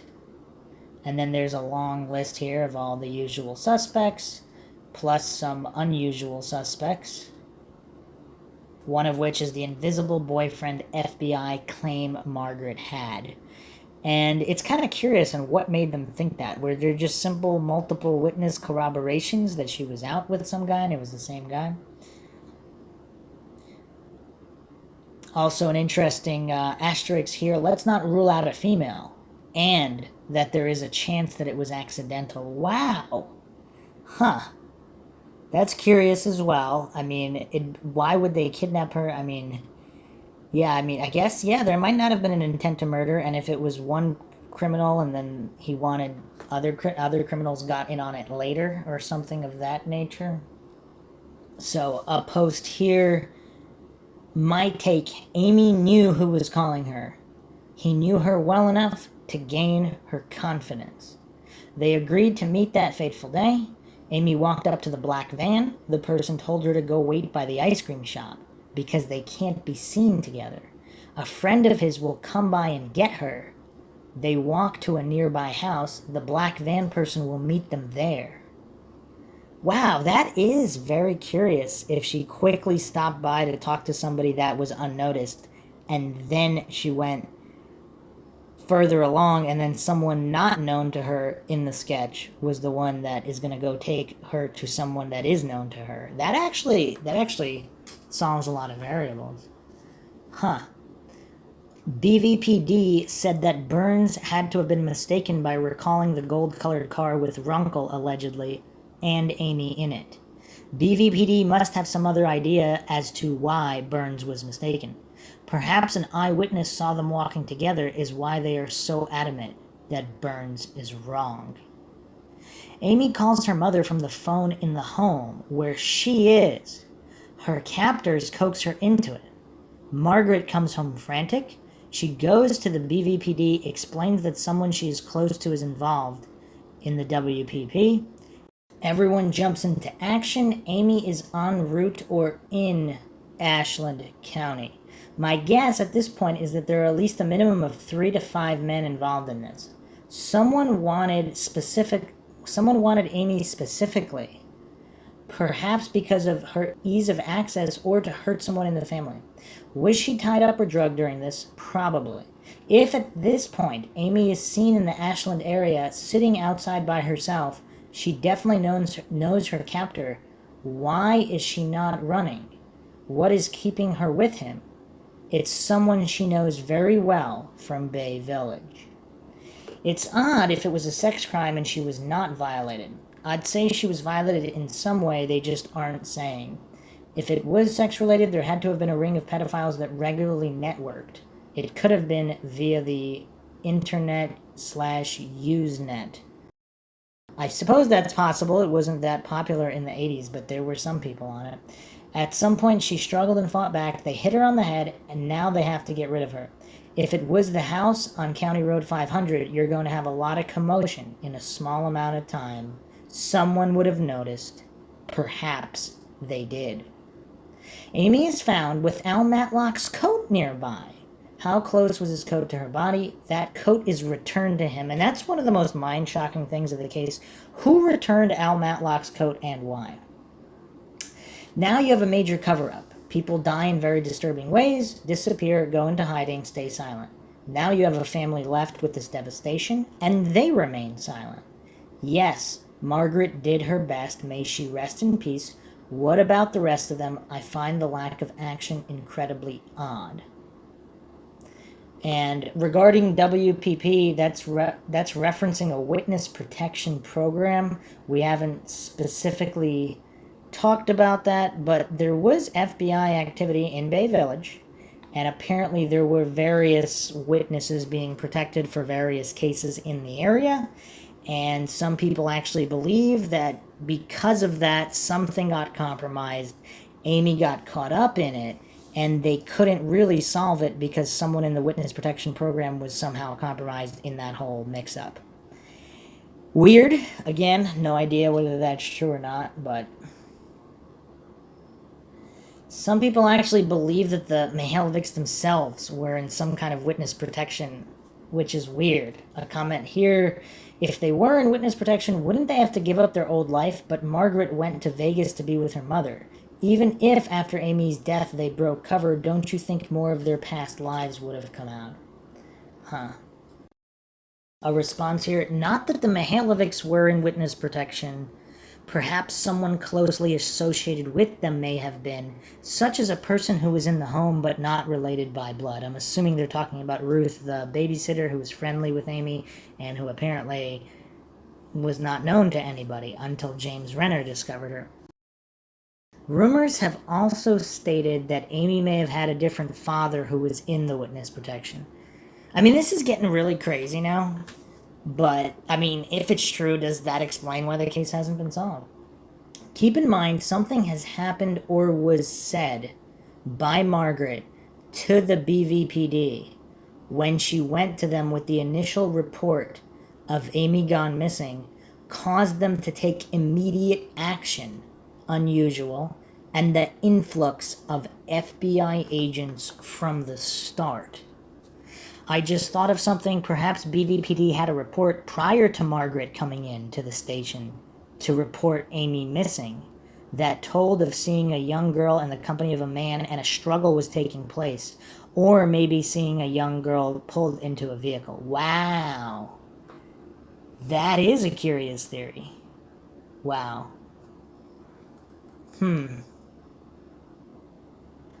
Other posts here. Do you think because the FBI agent that would take the lead on the case lived in Bay Village and had children in school close to Amy's age, this could have gotten a more immediate reaction?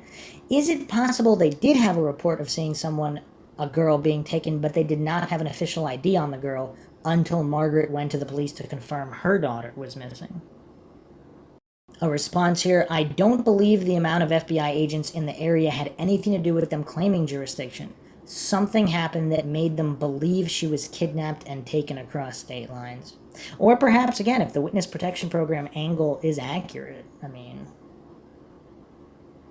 Someone responded here, the FBI was already in the area doing stings because of the girl's pervy phone calls, right? ?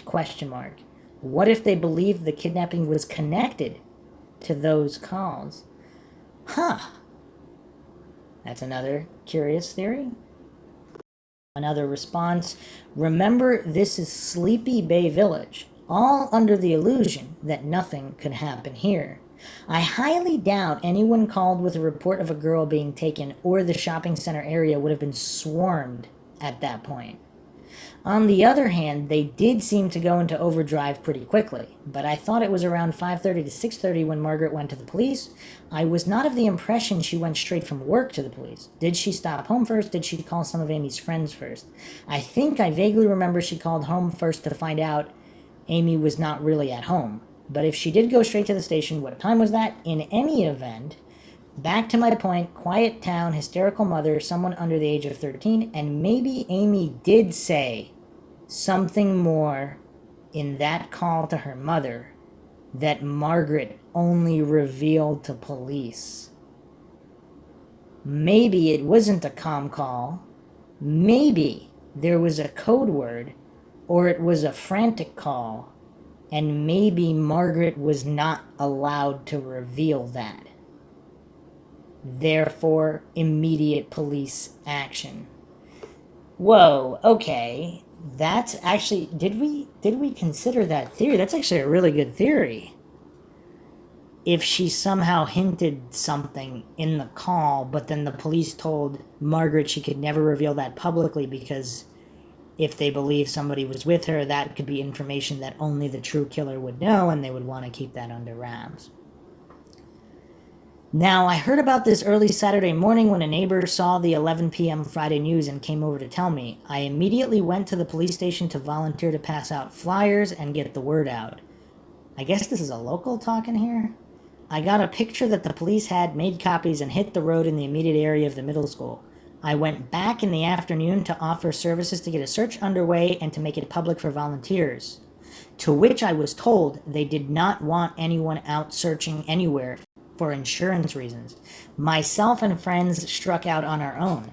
I went back a couple days later to suggest a vigil to bring attention to the cause, to which I was told they did not want to create such an event. Then the Amy Center was organized and all things fell to them. That's really weird. So this is a local?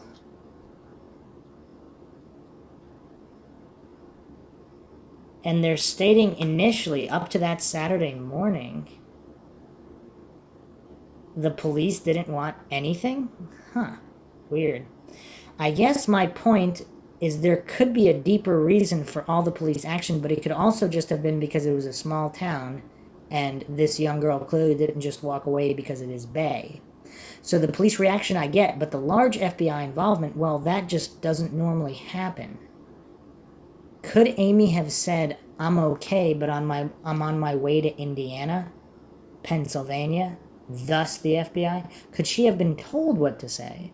We all assumed Margaret revealed to the public a normal kind of call, but maybe there was something more to the call. Also, if the perpetrators were staying somewhat local, would they tell her to say that she was going to another state to divert all the attention to the other states? Another response, yes, something was and still is blacked out on the autopsy report. Ashland County and surrounding areas were waiting to see what all was going to be released as to the findings. When the newspaper came out, there was a blackout placed on it, and we still don't know what it says. I'm sure James doesn't know either. I'm fairly certain that what you're stating is correct, as I have found several different things that could and would lead the everyday person on the street to believe that something was more sinister at hand.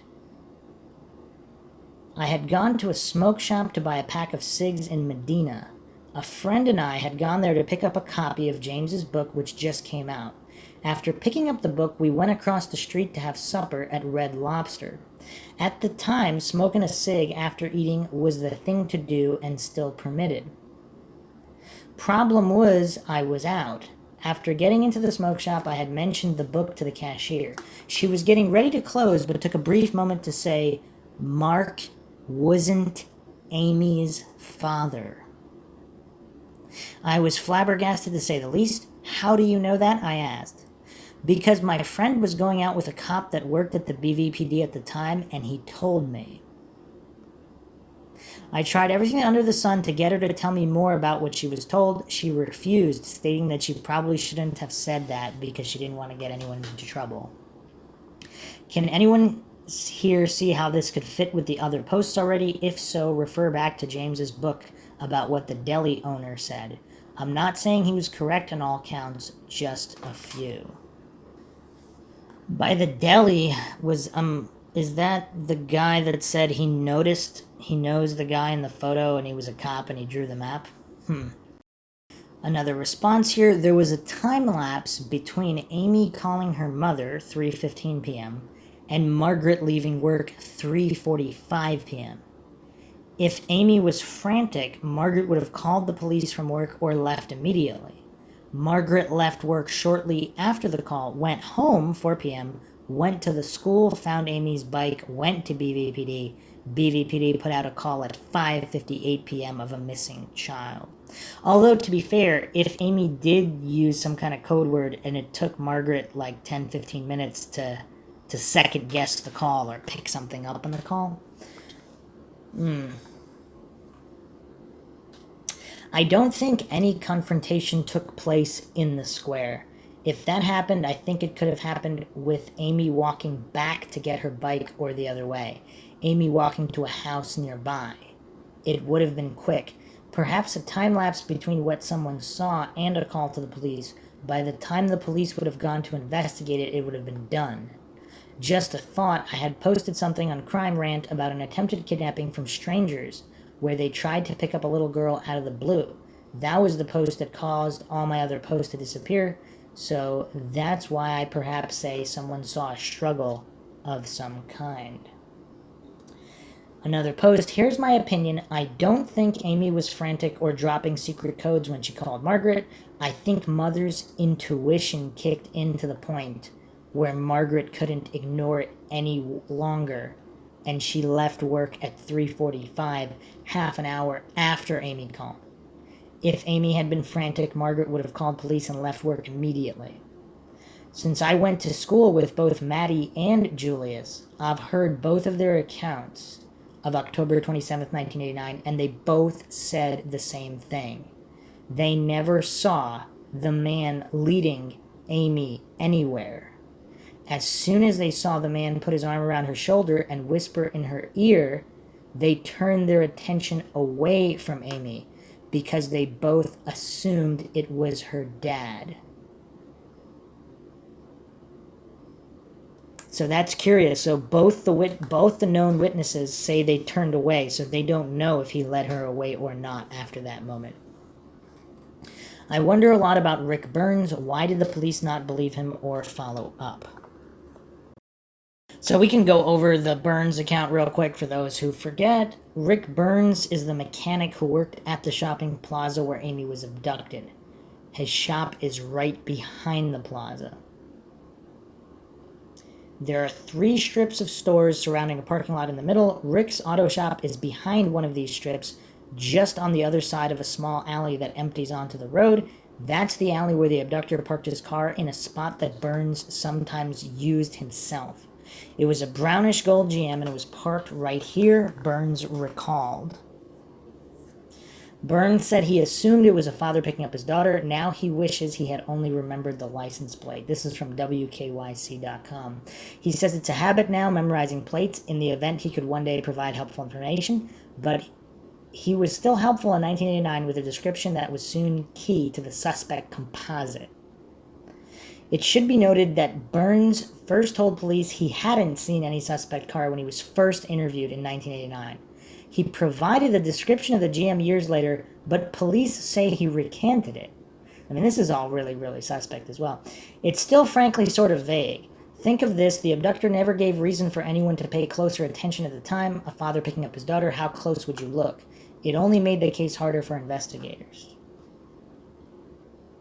So, another article here from clevescene.com by Frank Lewis. New witness to Amy's abduction IDs Runkle.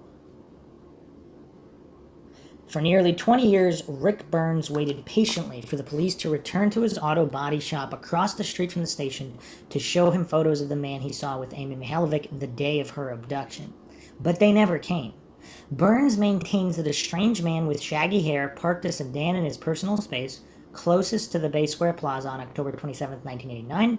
He remembers the date because it was also the day he bought his newly restored truck to the shop to show off to his buddies, and was miffed to find his spot was taken. Burns says the strange man later pulled around the shop to the pumps where he was standing. In the back seat was a young girl he believes to have been Amy Mihaljevic. The man asked Burns for directions to I-480 and then left.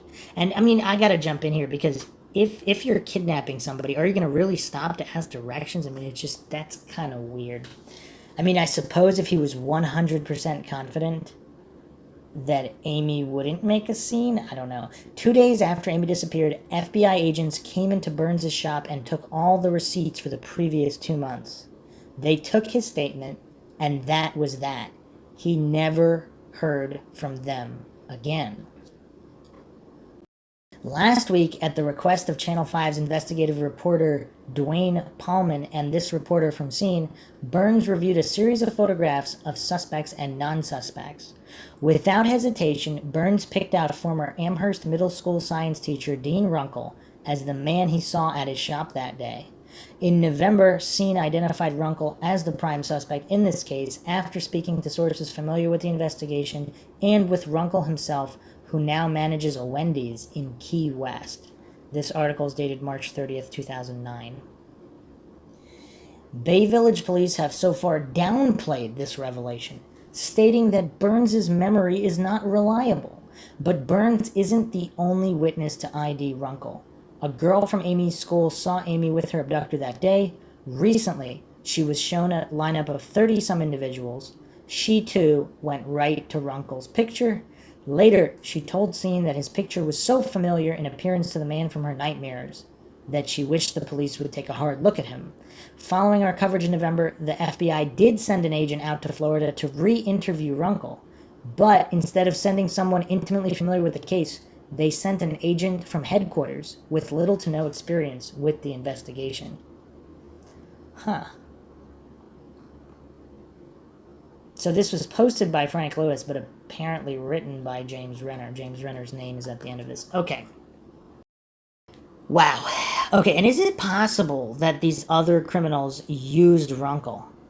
Let's say there was some kind of a video ring for some kind of child exploitation ring of people, and Runkle was among them, and there was never any intention to kill her, or maybe there was, but Runkle either didn't know about it, or he did know about it, and they just used him, but he was not the sole perpetrator or mastermind of this in any way. But now that we did that quick revisit, let's go back to this blog. I wonder a lot about Rick Burns. Why did the police not believe him or follow up? So another post here. So both Ashland's coroner and Balraj examined Amy's body. Why did the FBI police not trust Ashland's coroner? The part that is blackened out on the autopsy, what part of the autopsy is it? Cuyahoga County autopsies tend to follow a certain form. Another post here. A fuzzy memory about the shopping center. Today there is a spot where you can drive from the main entrance through to the back of Heinen's. The spot is between Avalones, or whatever it is now, and the strip at the west of the center. I am positive that back when I was a kid, you could not drive through that area. There was a gap, but it wasn't wide enough for cars, or there were poles up, I don't know. I just remember you could walk through there but not drive. So if you drove back behind Heinen's where the delivery trucks unloaded, you were dead-ended and had to turn around. Sometimes people parked back there and then walked through the opening to get to the shopping center. What if Amy's killer parked behind Heinen's? Once they walked through the pathway next to Avalone's, no one would have seen them get into a vehicle. And whose house is right across the street from Heinen's? Yup, the Van Gootens. Does anyone else remember the area of the center and not being able to drive through there? I don't know when it changed, and I don't know what the setup was in '89. Also, I can't remember if you could drive through the Shell station from behind Heinen's. A response here: it was stated that Van Gooten attended the Bay Fairview football game that night. Also, according to the Scene magazine article, Amy was instructed to meet the caller in the parking lot next to Baskin-Robbins. Next to Baskin's would be Burns Auto. Also sounds like Amy called around 3:30. How far could they have gone from the time school let out, with witnesses seeing her in the shopping center, to get her to a phone? Not far. Another post here: Lake Tahoe versus Bay Village. Last night I watched the J.C. Dugard story again. I noticed similarities in both cases. 1, small quiet village. 2, people lived there to get away from the hustle and bustle of bigger towns. 3, safe place for their kids. The list goes on. Here's what caught my attention. They said they wanted everyone to help in finding J.C. They couldn't do enough things to bring attention to her case. So tell me again about this Bay Village wanting to put a lid on Amy's case. This was back 18 years ago. Something isn't right about Amy's case being kept under wraps. The response here: we think alike, 20 years, no solutions, tight-lipped, the left hand doesn't know what the right hand is doing, big egos, a string of evidence is lost, men dead after the fact in very odd ways. People that should have been interviewed immediately were not. A little girl vanished into thin air, while a police officer stood not more than 25 feet away and across from the police station. Yeah, because there was the officer that was talking to another group of kids in that very shopping center, and that's something that doesn't get talked about. A small town with a high concentration of perverts, a 2-county connection, but no one can find an answer to. Evidence at a murder scene returned to the owner without question. That's the Matlock jacket. Personally, I think it's time to get this case in the hands of someone else. Another response here: between Shell and the plaza is a driveway that takes you behind the plaza to the back of the Heinen's and to the ATM drive-thru, directly behind the old Shell station they tore down. Once you get behind Heinen's, you can drive down behind the plaza to come out directly across from Mr. Harvey's house, or you can go around behind Heinen's and come out more into their parking lot. Another response here: the police seem to think Amy called from the children's payphone at Avalone's. They had 2 heights of payphones. Did the police just assume this, or is there a witness that saw her there? Okay, another response here: my mom worked with Maddie's grandma, and the day after Amy went missing, my mom came home from work and told me this story. Her grandmother said Maddie told her that she saw a man approach Amy in front of Baskin-Robbins. Then a few minutes later, she saw Amy on the phone inside Avalone's, and the same man was standing next to her with his hand on her shoulder. And again, I guess it's unknown whether that's a rumor or not, because apparently nobody else saw that. Another response here: if it is true the man and Amy walked from Baskin-Robbins to Avalone's, then that was pretty bold. Not that the shopping center is huge, but that was a long walk past a lot of people and stores. If Avalone's was the last place she was seen, then it is possible the man had his car behind Avalone's and not over by the Burns garage. Another post here. It looks like Kurt may be their man in Bay. They are still looking for the man in the Ruggles area. This may be why they are now looking at Al Matlock. This could be the reason Amy's dad is not asking the public to help find the killer. They have already told him who done it, but can't prove it. So they're waiting for DNA to catch up. Another response here. I have talked directly to the men that found the jacket. The jacket was not right up next to Amy's body. It was in the ditch line in the area. I was told by a credible source that they had called Al Matlock in and questioned him, then gave him his jacket back. Another interesting post here. Good point. I'm just wondering if at the time, did Avalone's have a store camera that when checked did not show Amy and the man on that day? That's the only thing that I can see that would bring doubt to what Maddie said. That is curious, because we did talk about that, how security cameras did start to be used in the 70s, although not by in the late 70s, not by many, and then in the 80s here and there, obviously in the 90s, much more widespread. Another post here. As for Avalone's having cameras, I highly doubt that they did, and if they did, I think it would be more aimed inside the store. I believe the payphones were more in the vestibule of the store. Also, I cannot believe that a payphone in 1989 would not have a record of calls made from it. Another post here. One more question. Is it true that Amy's doctor's office was broken into and the only thing taken was Amy's file? That's the first I've heard of that. A response here. Refer to James Renner's book, page 145, 146. This is where the salt comes in. I myself don't doubt it a bit. All right, and we're gonna go into a major mind shock. I've been saving this one, but it's time to to go down this rabbit hole. So referring here, at the end of each day, Amy would grab her bike and either head home to watch TV or follow friends to the Bay Village shopping plaza. In the back corner of the plaza was Bay Lanes. Inside the bowling alley was an arcade run by Tim Haley. Amy whiled away whole afternoons there on occasion. Also in the plaza was the sun-kissed tanning salon, where Patricia Drager worked. She was a friend of the Mihaljevics and rode horses at Holly Hill Farms. The evening of October 26, 1989, Patricia picked Amy up for a riding lesson. She gave the girl a present, a used saddle for her horse. She seemed very happy. Patricia saw Amy once more. As Amy approached the plaza the next afternoon, they waved at each other through the wide window of the salon. Amy smiled back at Patricia. Neither understood it was a wave goodbye. Okay, so Drager, who rides with her, with Amy, saw her that afternoon. Now here is the mind shock. Who owns that tanning salon? So supposedly,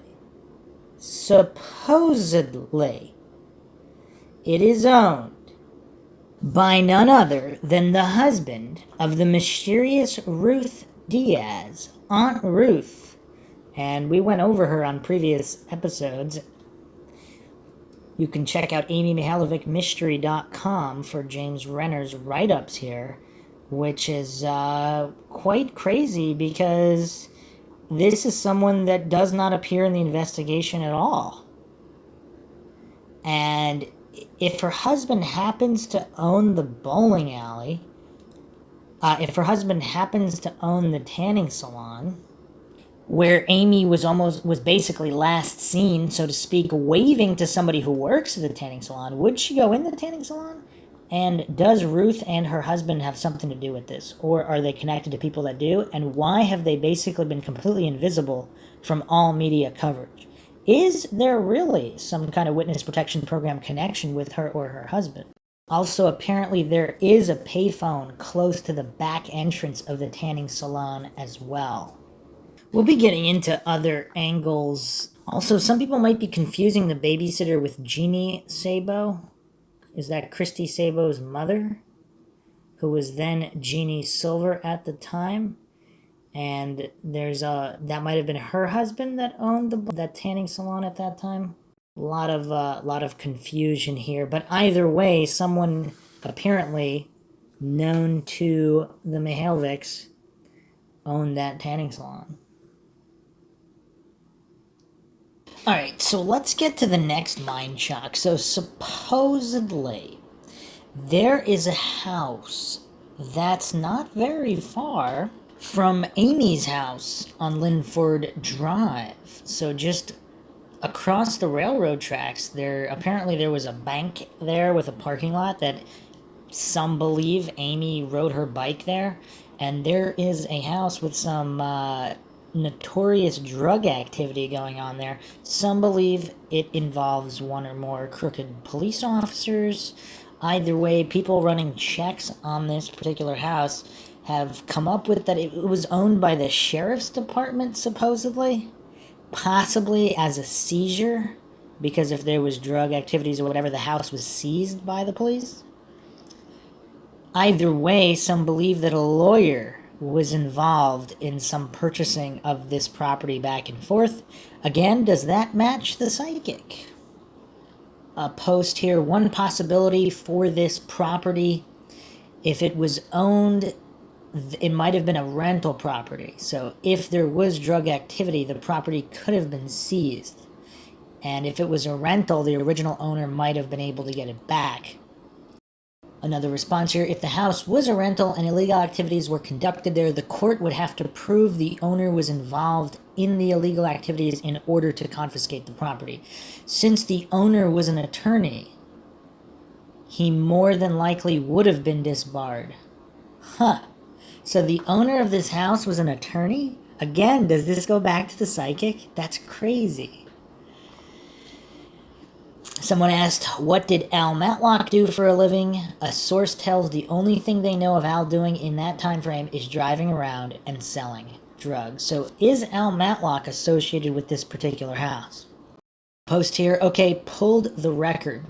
The name of the owner was actually the name of the sheriff. So it looks like this house was involved with the sheriff because of a foreclosure mortgage issue and not taken due to illegal activity. The sheriff took the house May 18th, 1989, put it up for auction July 3rd, 1989. I mean, this is all getting quite down the rabbit hole of conspiracy and possible law enforcement involvement, especially if the house was being used some kind of witness protection program. If somebody was in witness protection, did they feel they could get away with illegal activity? And are there crooked cops and Matlocks involved? Another post here regarding the house and the house ownership. It could show who lived there just before Amy went missing. The conversation that Bill Hayes overheard Al Matlock talking to Sandy about sounds like Sandy also knew who Amy was.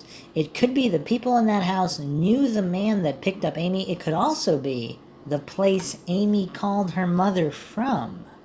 It wouldn't show being long distance. Another post here, I just heard back from the author and former police officer Stacy Dittrich that I contacted about Amy's case. Talk about fate.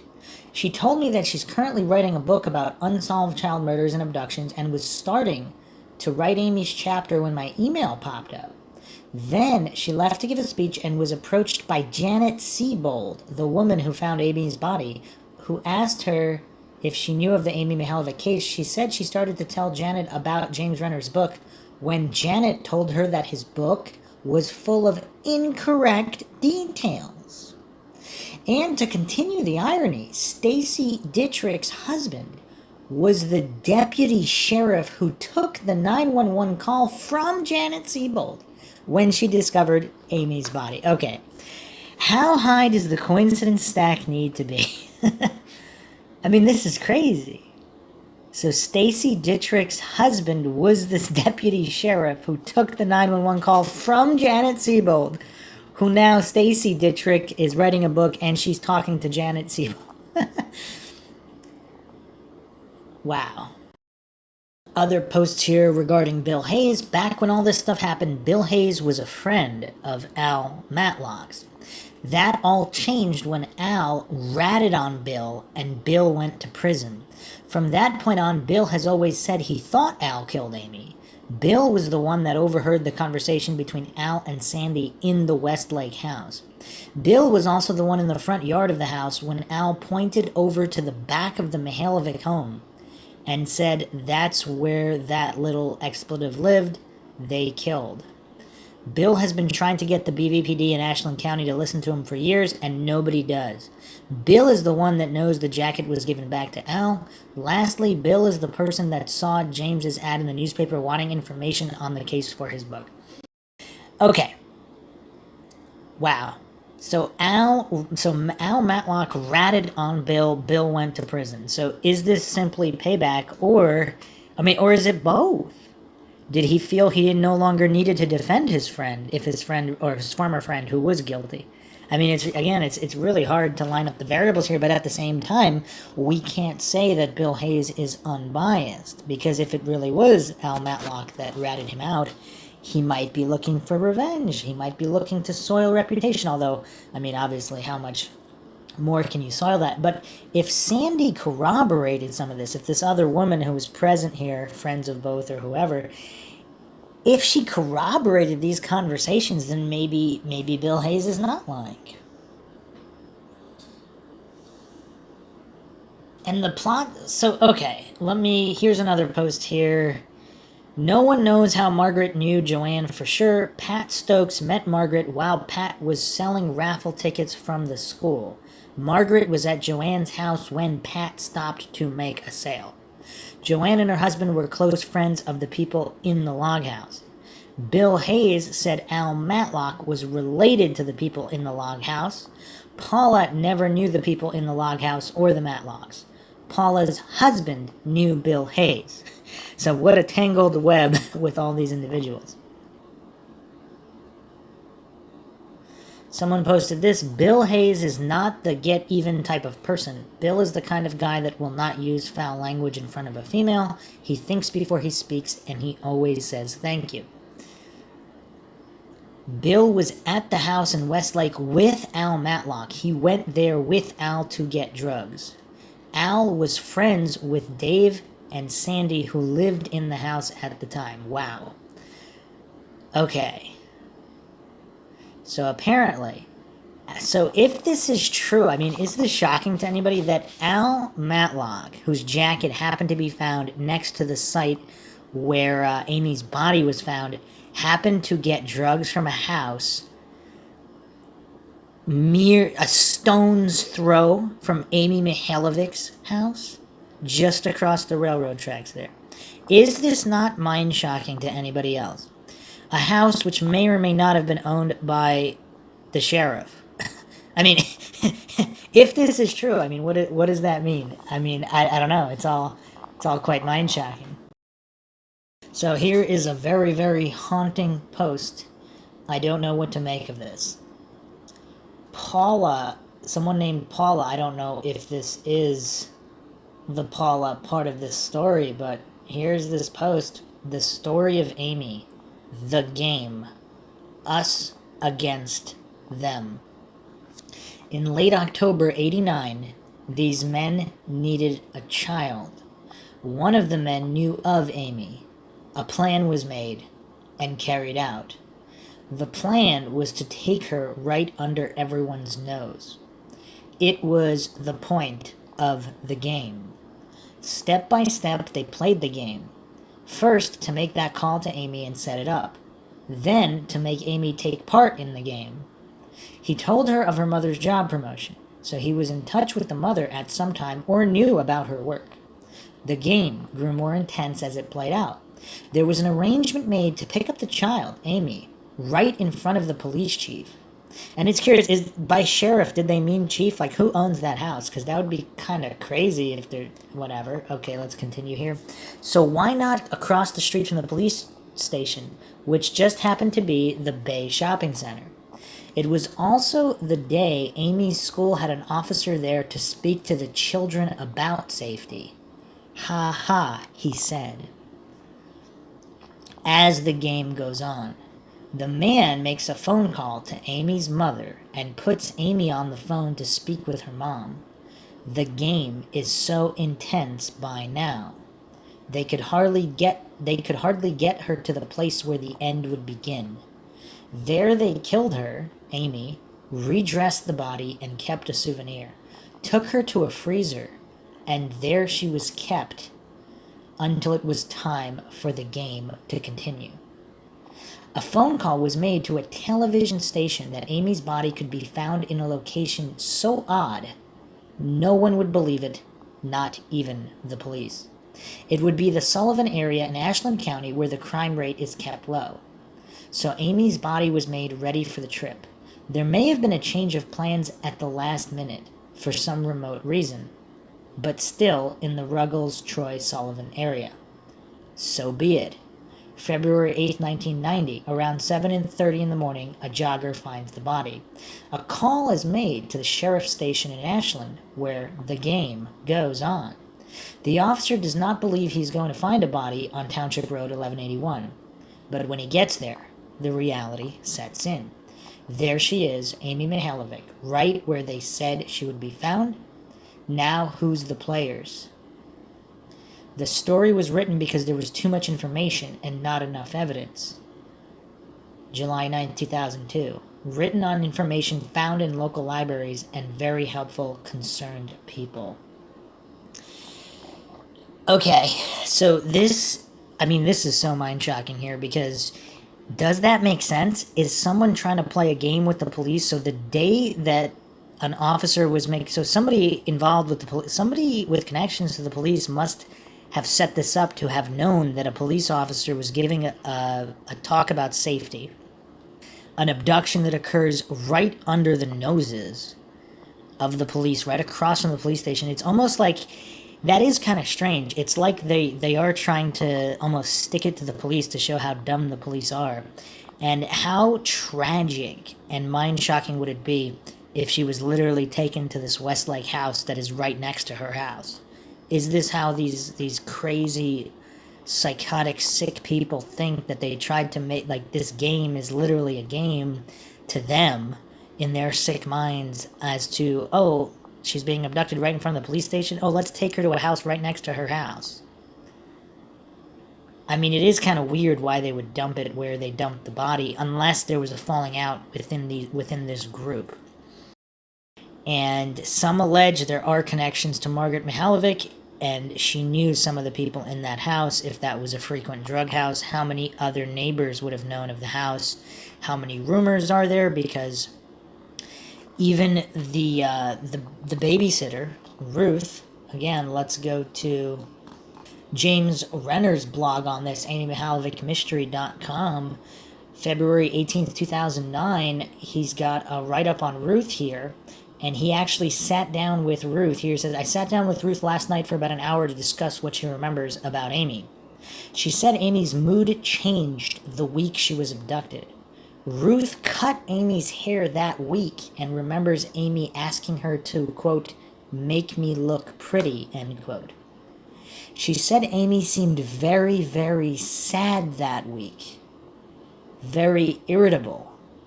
Something was bothering her, but Ruth couldn't get her to talk about it. When Ruth first heard about Amy's abduction, she always wondered if it had something to do with the father of one of Amy's friends who also lived on Lindford. So if there haven't been enough mind shocks already, we're going even deeper into mind shock land, because I mean, the coincidence stack is getting so big now. I mean, even for Mindshock, it's so crazy. So we have here, of course, Ruth saying one of the fathers. Okay, is she talking about Kristen Bis, who lived a few doors down, 9 doors down or so? We went over her in previous podcasts. One of Amy's two friends, one of the Kristen Sabo, being the other one whose mother actually helped get the word out on the TV station. And this is kind of crazy. So possibly that Kristen Sabo's husband owns the tanning salon, if they weren't talking about Ruth, the mysterious babysitter, who's saying that it could have something to do with one of her friend's fathers. So this is either Kristen Bayless, who lives on the same street, possibly Kristen Sabo. Now, do you really want to hear how far into Mindshock land we're going? Both of these men committed suicide. And it's bizarre. It's really bizarre. We went over one of them. I'm gonna go over them all again because, I mean, we're going into so many conspiracies here and coincidences, and it's so hard to ignore that most females are harmed by individuals known to them. Family members, friends, acquaintances, stalkers, somebody known to them, not a random stranger. A comment here again from this Blogger Tree blog spot on Amy's case. I don't believe the caller and the abductor were the same person. It's my opinion that Amy was being watched by Matlock, and he knew the abductor, who in turn got Amy's number from the babysitting poster and called her. I also believe they were together when the abduction took place, as Amy did have to know who to look for, and the fact that she probably would have fought back when she found out she was in trouble. They couldn't be driving down the road with a screaming, kicking little girl in a car. That would have been noticeable to people on the street. It is my opinion the abductor and killer were both from the Ruggles area. One of the abductors, I feel, was only staying in the Westlake house while waiting for drug shipments, then returning to the Ruggles area where he was from. As far as I see it, that would be Al Matlock. It's also my opinion that they were connected by the sale of drugs that was at the time coming into the Westlake house. This fits with the statements made by Bill Hayes, because he was going to the house to get drugs and he had to wait for the person who lived there. This person drove a semi. Bill had gone without Al Matlock to get them. I am in no way connecting Bill Hayes at this time to Amy. It's my opinion that there was a third party involved. That is the reason that Amy was taken in the first place. The Westlake house is also where Ruth fits in. I believe she knew the guys that went to the house. She may have also had a relative going there as well. I have found no reason for her not to say anything until lately, unless she was covering for a relative. I don't have a single thing to suggest Kurt was involved. You're right in thinking he couldn't pull something off, in my opinion. Again, I've also found nothing to suggest that Dean Runkle was involved. I don't feel Al was the killer, though. A few more posts here. I was reading over in James' book about the part about the sex tape. It seems like informants of that tidbit were deluded, but it is curious that Matlock would use that really degrading term when he mentioned Amy. Do you think there could be any truth to the tape idea? Response here, a couple responses. I personally do not believe the person that called those girls and Amy's abductor killer are the same. I guess they're referring to the other calls in the area. The person that made the calls had a different motive. He appears to be more of a shock value person. He made sexually suggestive comments and also implied to the girl he called in Bay he was outside of her house. She saw a white van, hence why everyone became frightened of a white van. If what Amy told her friends was true, then the person that called her did not make sexual comments, nor did he try to scare her. I think it's just a coincidence that these two things were going on. I mean, and that's a good point. I mean, it could be. Were going on in Bay at the same time, and that Amy's abduction scared the caller into stopping for a while. I still would like to know more about the man in Avon, because I feel this could be the same person. At this point, I don't think we have heard the real killer's names yet. Another response here. The caller was also from the Ruggles area. That's how he knew Matlock. If you look at the photos inside of the house on County Road 500, you will see the windows were covered with black plastic garage bags over clear plastic. This is indicating to me that they covered the windows to do something they were afraid outsiders might see if they looked in, even though they were way out in the middle of a field surrounded by woods. and I went over all these other properties before. It's my opinion that they did do something there they didn't want known. Whether it was making a movie or something else, I wouldn't have put it past them to do so, though. I don't believe it's still around if they did make a movie, because it has been said that one of the men in it was recognized. So if that is true, they would have had to destroy it to keep from being caught. The person that came across that tidbit of information came across it by accident. And as I mentioned in previous podcasts, supposedly the FBI removed evidence from buildings in this Ruggles area, this other house where possible satanic activity occurred and killing animals and such. They removed it by helicopter, according to witnesses. But again, I went over that before, I don't know. Another response, I agree they are not the same people. It's my opinion the caller stopped calling Amy because he had her. The others stopped because they were afraid they would be charged with taking Amy just because of making random calls, and they had nothing to do with it. I agree the real killer's names has not been mentioned as of yet. Another response here, my opinion is that the person who called, I believe this, there's a few different posters. Some of them are locals. One or two of them appear to have been childhood friends with Amy herself. That's what they're stating. So this is, I think this might be one of their posts. My opinion is that the person who called Amy is the same person who killed her. I also believe that this person was known to Margaret and possibly the rest of the family. This person knew exactly what to say to Amy to gain her trust. He knew that Amy lived to please Margaret, and that Margaret was really down at that time. Knew that Amy was desperate to make Margaret happy. I think it was a sexually motivated crime that turned to murder after Amy resisted. I knew her, and I know she would have fought like crazy. Even as I type this, I feel as horrified as I did in 1989 when I heard she was taken. It's not something that I will ever forget or move on from. I think about the 3 people who knew Amy that committed suicide shortly after her death. Wonder why. They are the top suspects in my opinion. Okay, this is someone, supposedly a friend of Amy's who knew her. This is her post. And again, it's kind of lining up with what Ruth the babysitter said. One of the fathers of her friends, and yet both of them committed suicide, which we are getting to. And some people are saying they're also bringing the Billy Strunak suicide into this, which we went over. So here's this post from Amy's childhood friend. Let me rephrase. Those 3 suicides are the most suspicious to be what I meant to say. Suicide just makes me suspicious altogether. I definitely don't think Mr. Sabo killed Amy, but his death is certainly mysterious. The 3rd suicide was in the Bayless family. I mean, that is kind of curious. Amy Mihaljevic's 2 best friends, fathers or stepfathers, just happened to commit suicide. I mean, what are the statistics there? I mean, 1 maybe, but I mean, I don't know.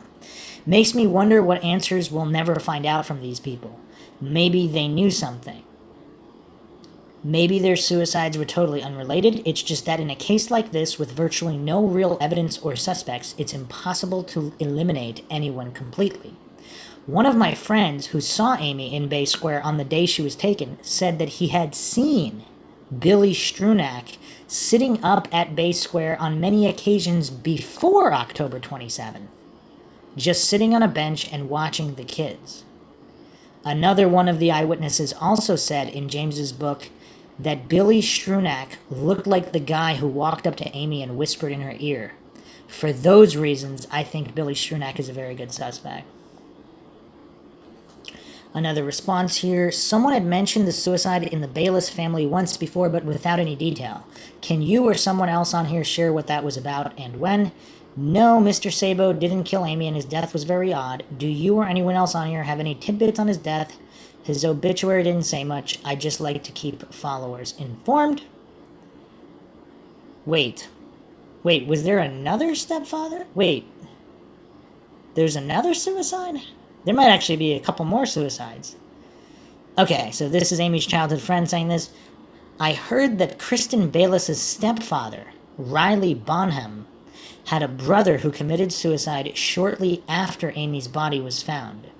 The police questioned Mr. Bonham in the very beginning of Amy's disappearance as well, but they never said why and if he was even a suspect. I don't really know any more about Martin Sabo's death other than what was said in the obituary. I think it's kind of odd that there are two suicides in the families that were so close to Amy. Maybe suicide is more common than I think, just seems suspicious to me.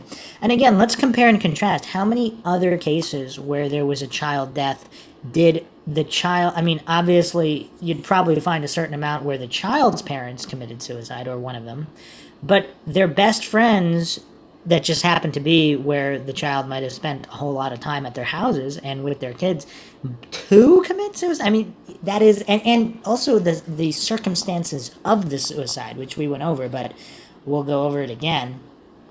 So let's go to Kristen Bayless's interview with James Renner. This is Amy, My Search for a Killer, page 49.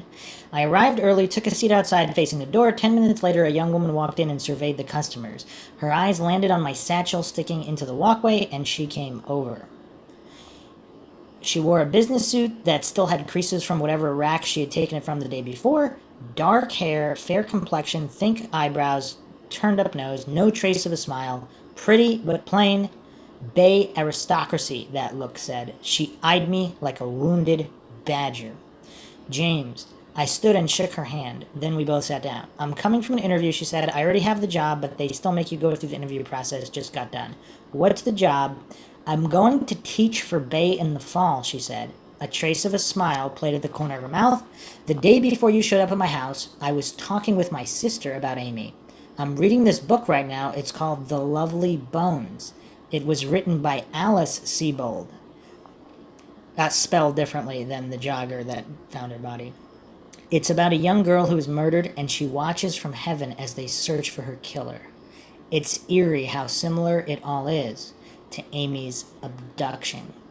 I jotted down the name of the book and the author. I can't imagine what type of impact her abduction had on your life, I said as a way of drawing out discussion. Kristen threw my well-rehearsed response right back at me. For the first time, I realized there were bad people out there, she said. That there were adults who could take kids. Were you close friends? Best friends. We were the best of friends. Near the end, it was really just her and I. We rode our bikes to school together every morning. In the winter, we would walk. Her mom was like a second mom to me. She had this little koala backpack. What was Amy like? What kind of things was she into at the time? She loved watching the Monkees on Nickelodeon after school, Kristen said wistfully. We had a big crush on Davy Jones. She was into old things, antiques. She had this old-fashioned bike with the big handlebars. It could have been from the 50s, blue and white. It stuck out from all the others. She didn't care if anyone made fun of her on that bike. She was into that. She was really artsy. Sometimes we would flatten pennies on the tracks behind her house. And again, they're on the train tracks very close to this other house, which possibly you might even be able to see Amy's house from the other house. The drug house, so to speak.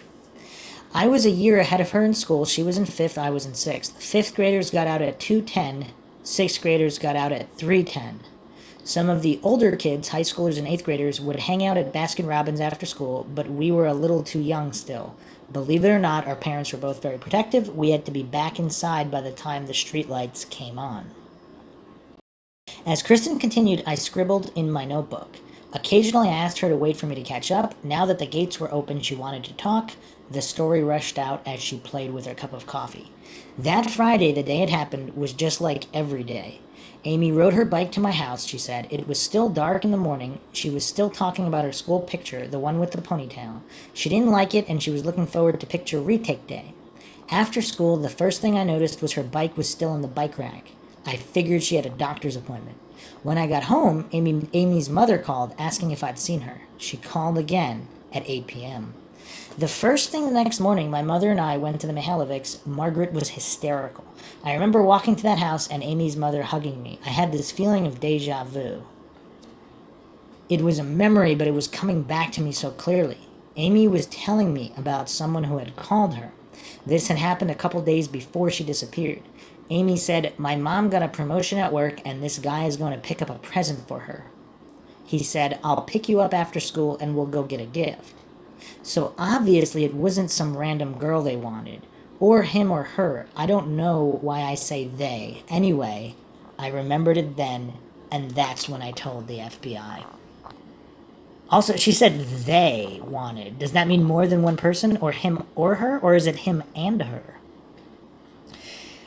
I mean, who knows? If Kristen Bayless knows something and she doesn't realize she knows something, again, if there's just individuals connected with her family, but she doesn't know, but her subconscious knows, how would that come out in speech? I don't know. For a while, the FBI used Kristen as a quick reference, asking her to recall more specifics or fact-check their own. During the next 2 years, she was pulled out of class or interviewed by the FBI in guidance office several times. And another case, I mean, was the FBI focused on her father to some extent? Once the feds showed up at a middle school dance held at St. Raphael's Catholic Church. Do your parents have any strange male friends? How do you feel about Jason? Did you think Amy's father was weird? Kristen's stay-at-home stepfather. Whoa, okay, that is interesting. Because she spent so much time at Kristen's house. She spent a lot of time at the Kristen Bayless and Kristen Sabo's house. And here's a stay-at-home stepfather, Riley Bonham, was questioned at one time, but that didn't last long, she said. They wanted to see if anybody knew anything. They were just very intrusive. It was weird to hear them ask about my relationship with Jason and with Amy's dad. I think they wanted to know if anyone was molested. None of that was going on, except for Sam Shepard. This was the biggest thing that ever happened to Bay. I asked her what she thought about the local police. I think they're worthless, she said. Her eyebrows crinkled with intimidating anger. Eventually, she let them rest and returned to her drink. Can you tell me a little bit more about what Amy was doing that fall? I asked. Riding horses, said Kristen. Holly Hill Farms was her second home at the time. She had a whole wall of ribbons from shows. They told her she had a promising future in riding. She was already doing small jumps and things. She would go there when she didn't have lessons just to brush the horses. It was her favorite place for sure.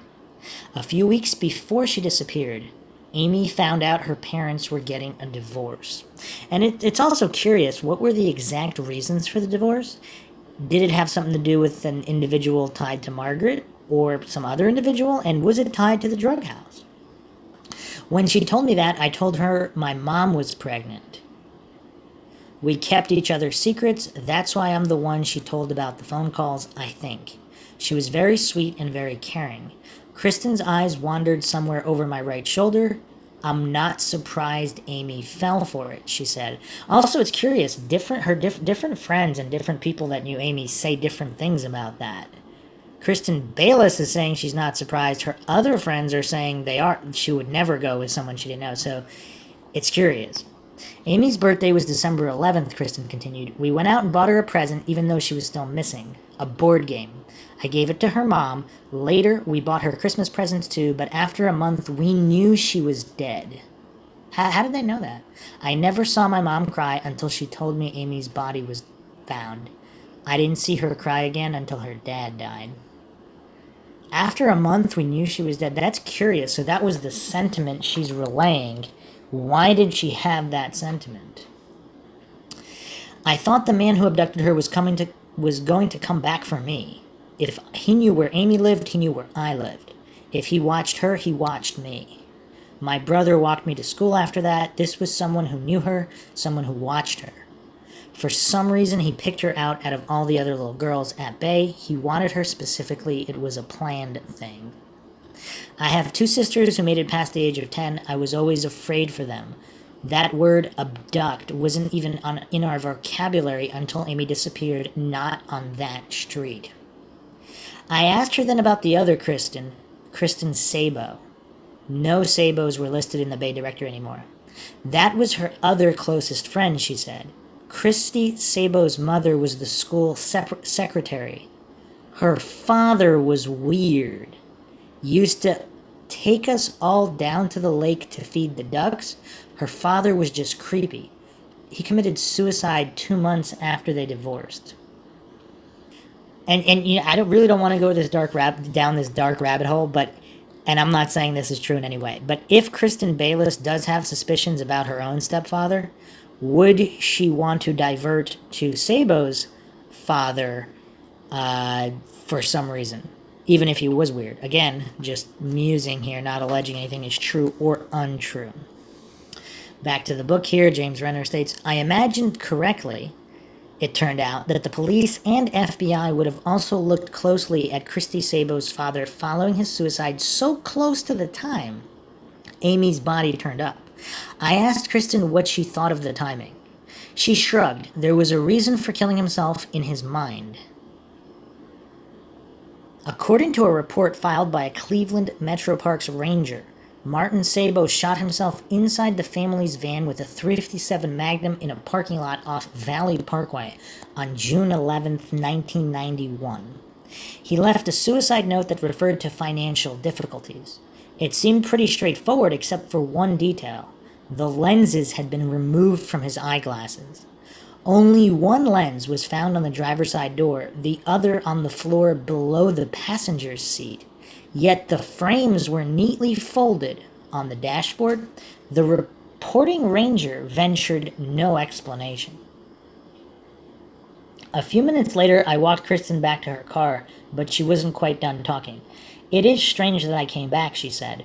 All I wanted was to escape my adolescence, and here I am coming back to it. I feel like I have a connection to this town. I still talk to her all the time, Kristen said. I turned back to her. Her eyes glistened in the afternoon sun. I do. Last October, I was driving down to the BP on Crocker Bassett Road to get my coffee before work. Amy had been on my mind for days. When I got out to walk inside, this woman came out of nowhere, put her hand on me and said, Excuse me, do you know where Holly Hill Farms is? Kristen smiled. I just feel that Amy was saying hi back to me, you know. She touched me, she came to me. Also, Crocker Bassett Road, this is right around where that Westlake house is. Huh. Curious indeed.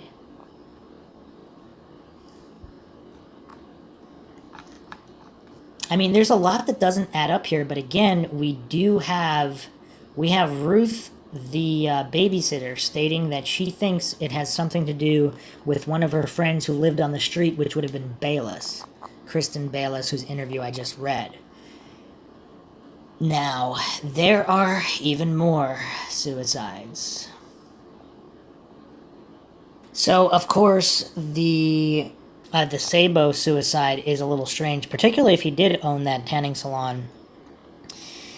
I don't know. I don't know what to make of that. Criticizing post here from the Blogger Tree Blogspot. The third suicide was in the Bayless family. I heard that, so this is a response to this.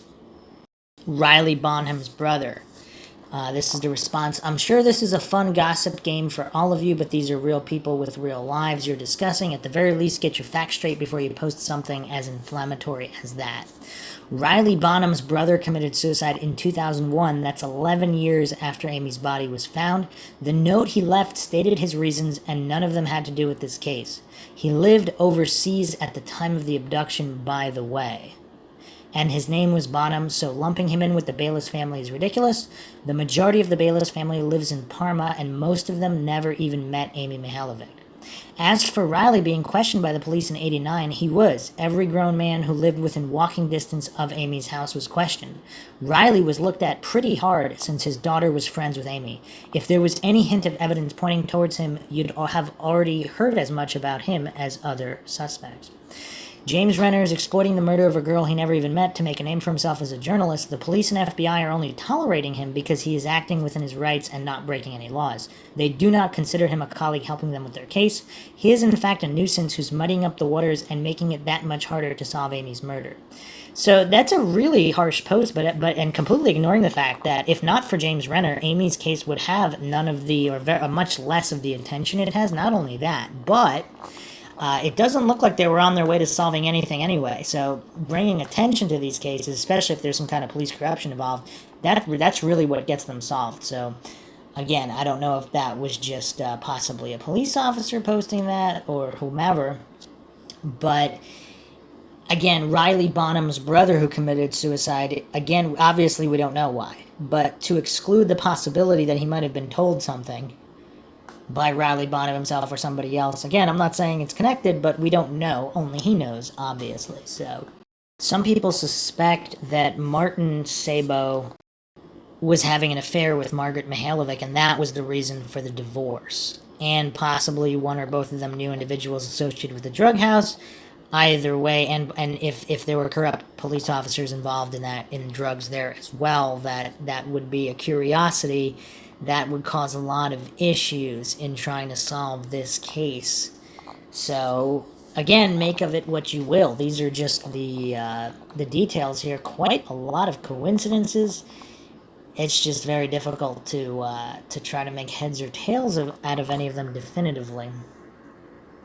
It's still curious that Ruth would kind of either out him, the Bayless stepfather, or possibly she could have been talking about Sabo and just said other people, that neighbors, street, whatever. Doesn't have to be incredibly literal, I guess.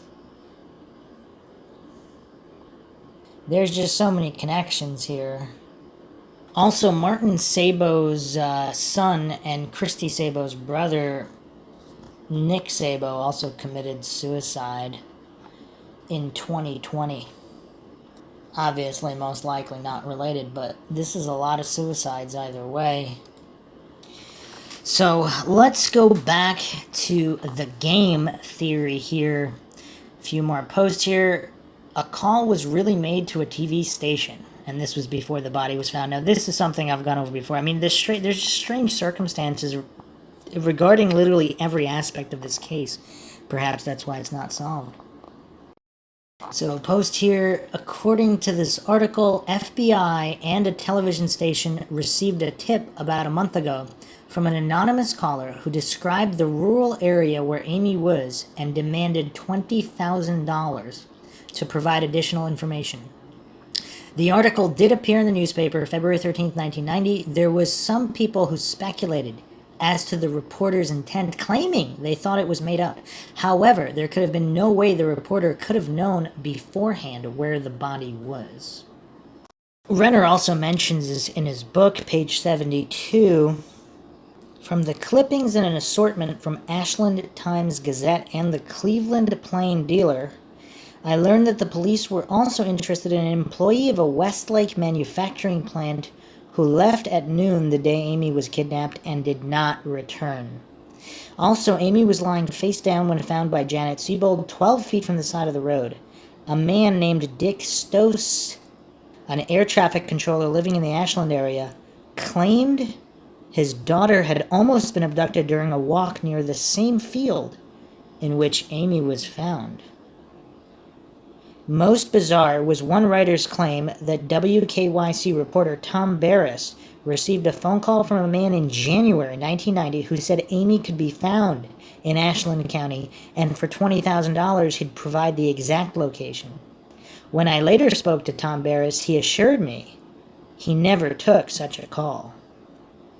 Actually, I got another email from a supposed local who knew about a lot of this stuff.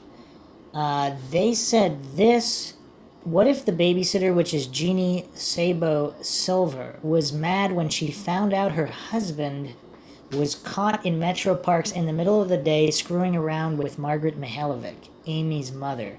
Take it further, say Jeannie was so mad that she would be the reason she would call Amy a ragamuffin. That's degrading to any mother. She even went on saying that after Margaret was dead, the woman was bitter. Now, Jeannie's husband was also known to borrow money from people. This time he borrowed from family and friends, couldn't pay it back, so there's an opportunity he has to take to get the money, so he gets Amy. She is now his property for resale. He makes arrangements for pickup and money payoff, but that never happens. He still owes money. This would be where the TV station was contacted about Amy's whereabouts. Now he was going to get the money to pay back. Also, how he knew where she was as he set it up. Just a thought. Huh. Was this some kind of in-the-family thing, and were there connections to this Westlake house with possible corrupt police officers?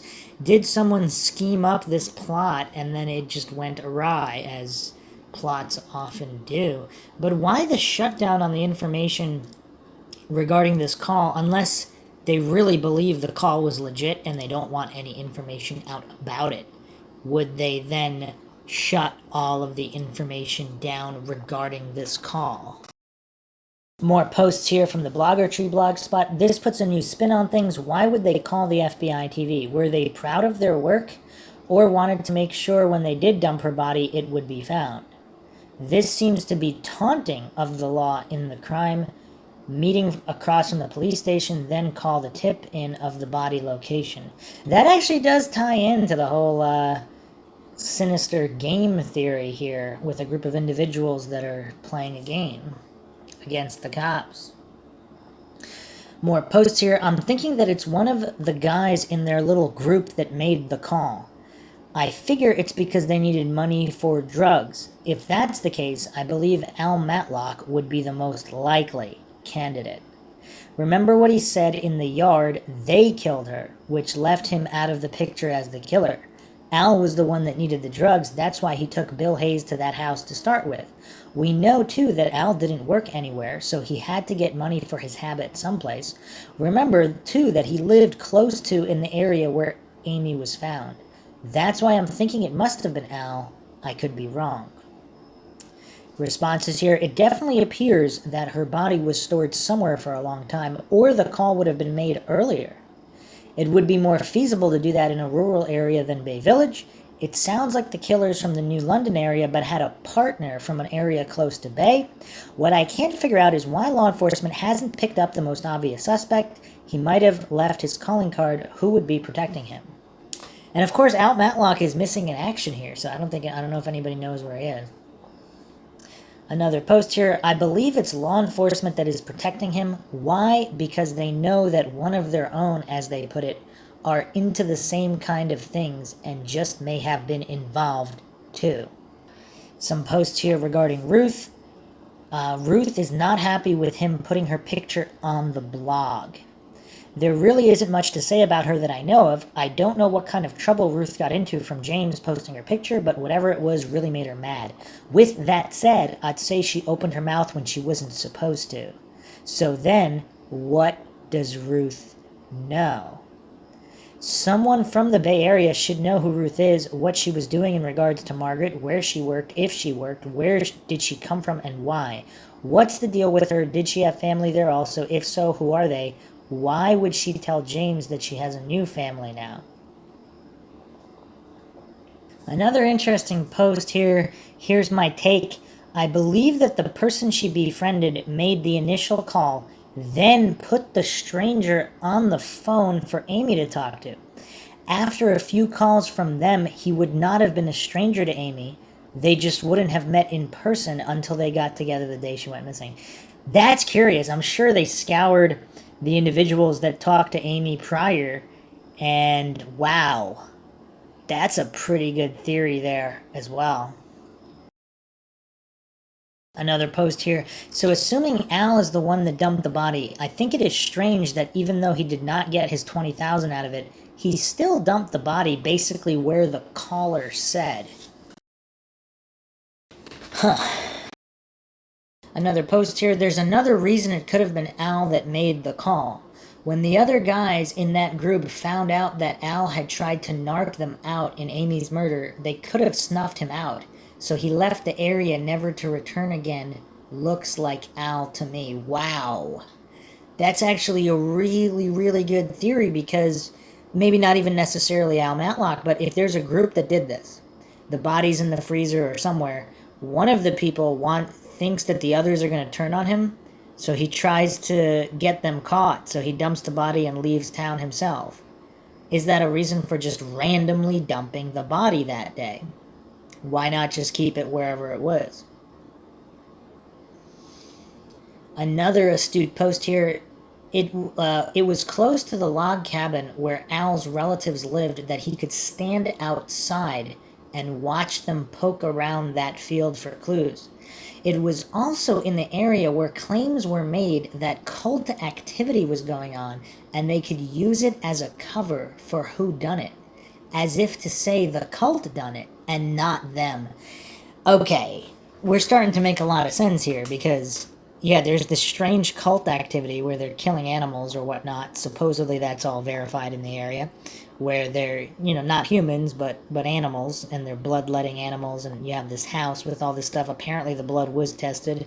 I'm assuming it would have come back as human if it was human, and more would have been made of it, but who knows if the cops are in on it. I don't know. But why would the FBI cover for the cops? That doesn't make sense either. So it seems like this actually could make sense if there's a group involved here and they want to blame it on the cult activity because they know of the cult activity going on. I mean, that actually kind of makes sense. It almost ties it together.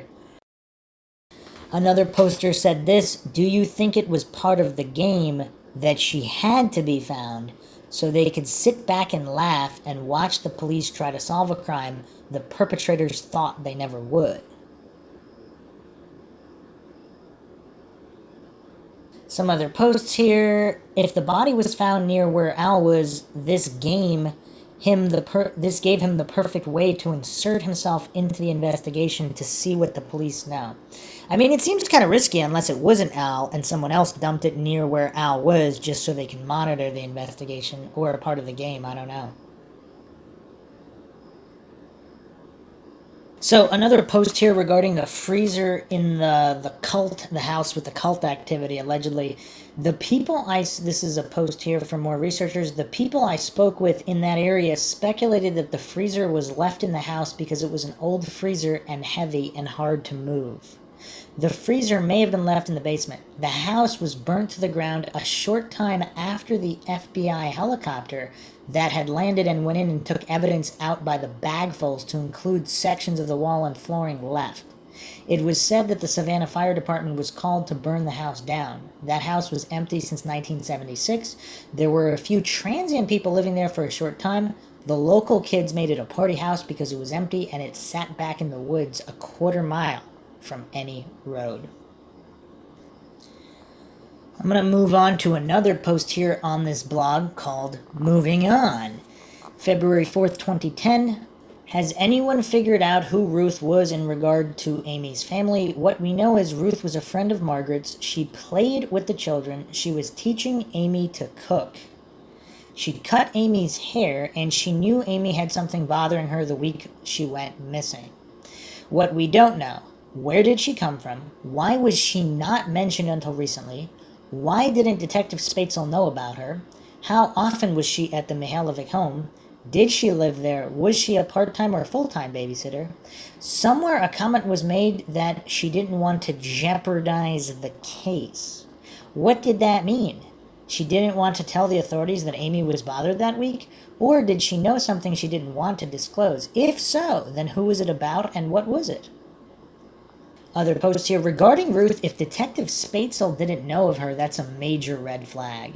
The scenarios that run through my mind range from mild to wild. Mild: perhaps Ruth enjoyed the benefits of some tax-free cash, not unusual for that era. Wild: Ruth's association with the Witness Protection Program or the Ashland County area and the group associated with that area. The story regarded Mrs. Mihaljevic sighting in that area with Amy. Was that ever verified? If so, what was the story behind that?"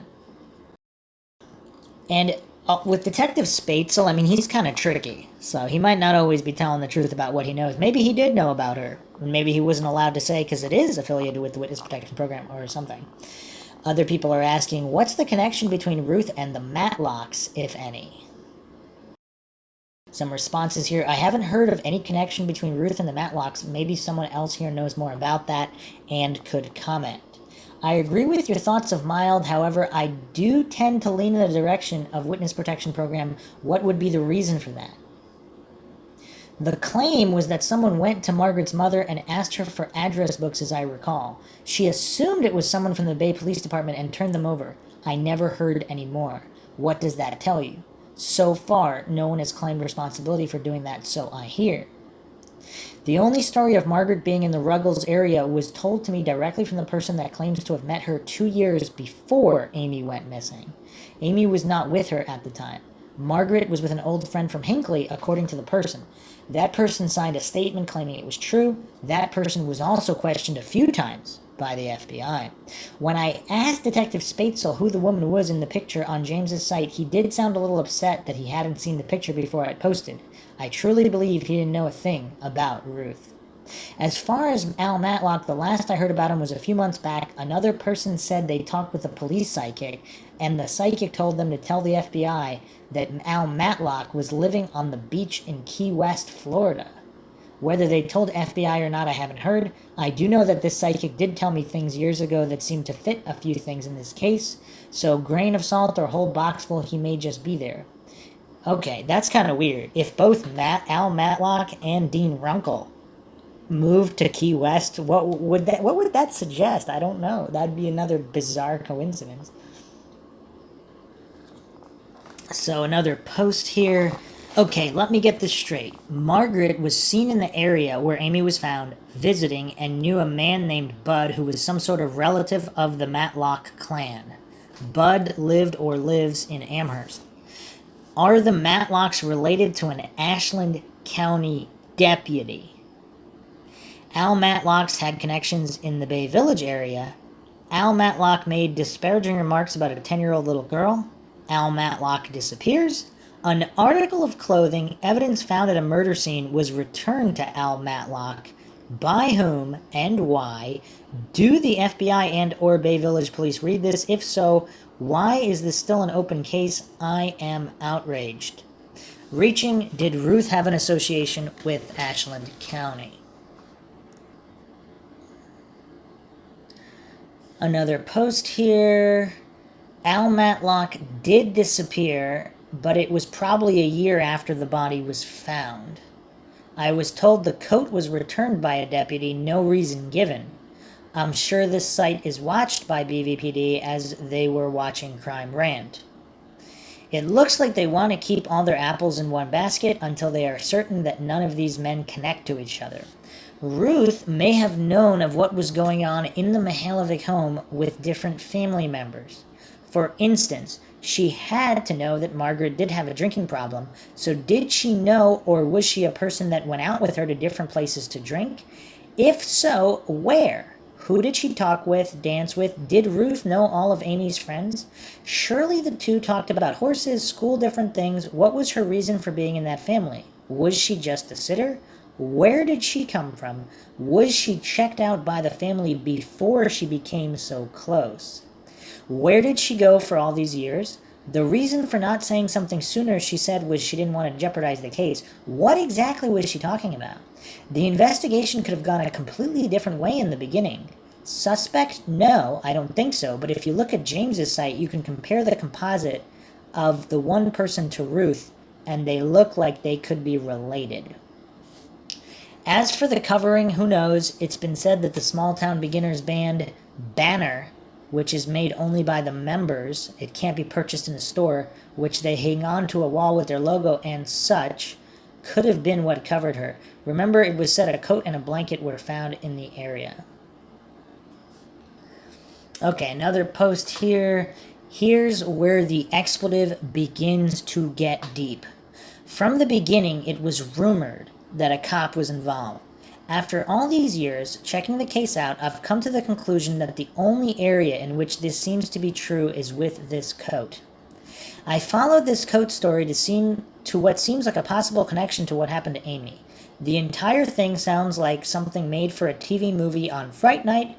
I will try to break it down so you can see what went on with the coat. 1. Small group of drug-using and selling men from Ashland County. 2. Snatched Amy again. Claims were made she was with them before. I mean, this is all too mind-shocking. Wow. That's crazy. That's crazy. Claims made by whom? 3, they were drugged. They drugged Amy for the purpose of sex. 4, they all had a turn, maybe even made the so-called movie. 5, when they saw they had gone too far with this child, perhaps there were others, and she died. 6, they called their friend and accomplices in their group to help them get rid of the body. That was 6. 7. They are instructed on what to do with the body so no evidence of them can be found. 8. They have a plan where to keep her until a better time, where to dump the body, and who in the group needs their protection enough to do it all.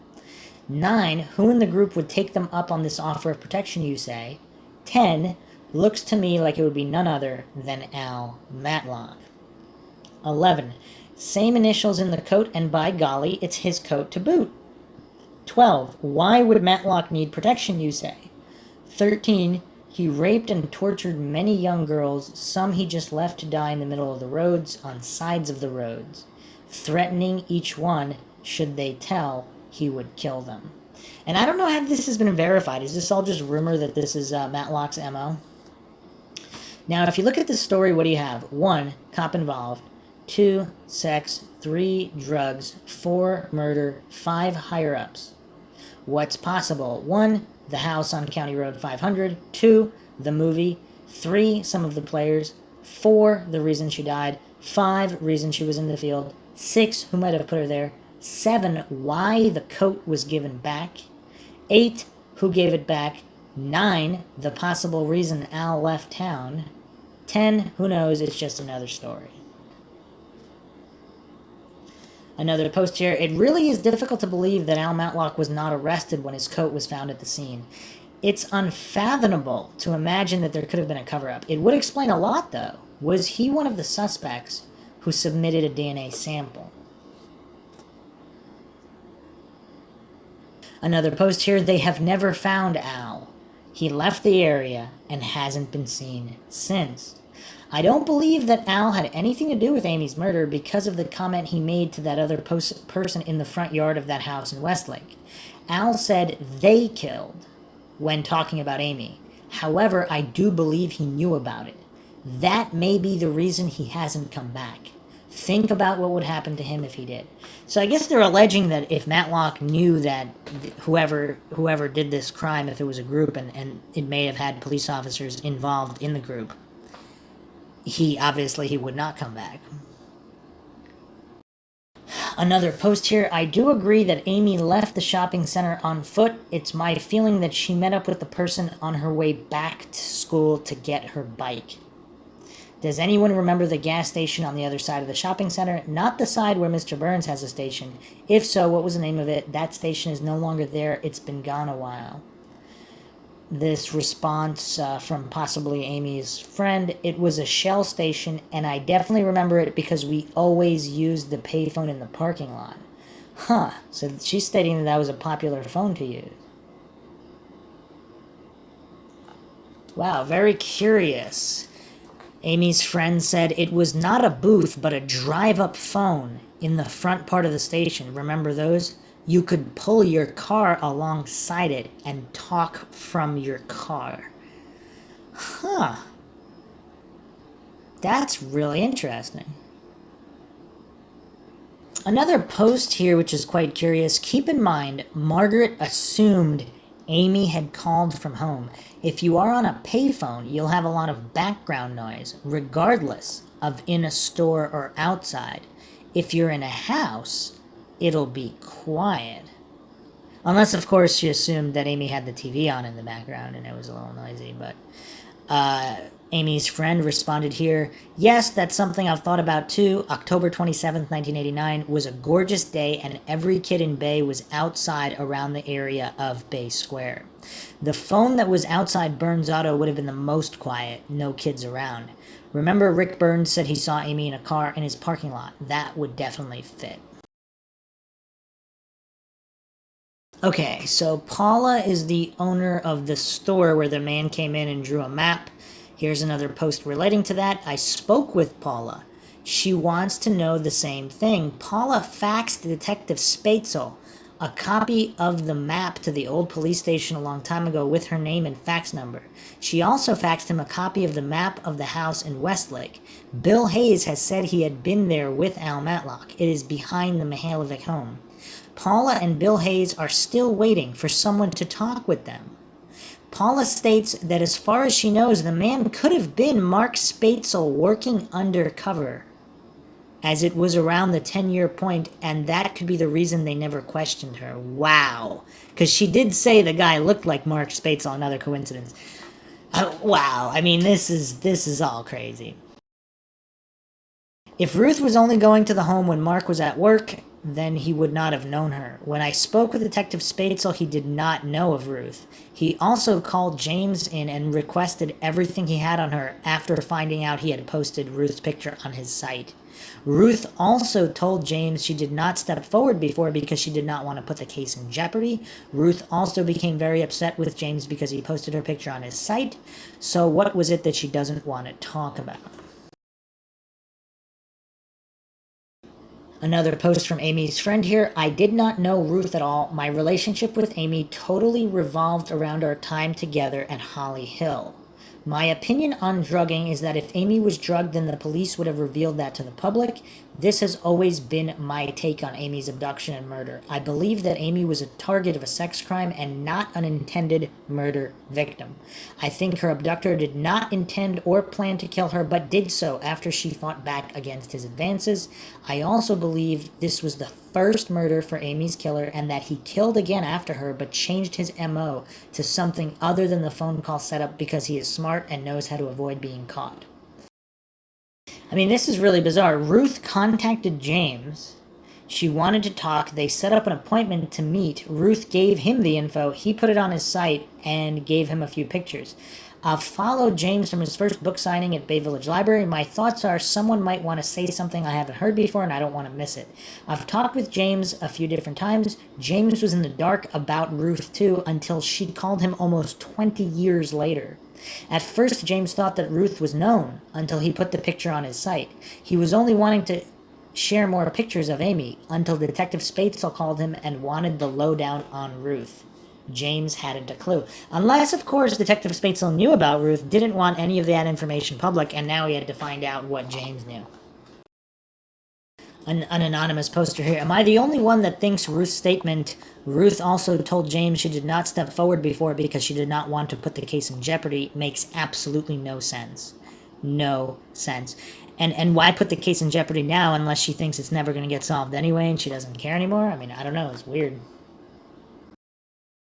Here's a couple more chilling comments here. One more thing about the phone call. This is from Amy's friend. Margaret said Amy sounded nervous, like she wanted to get off the phone.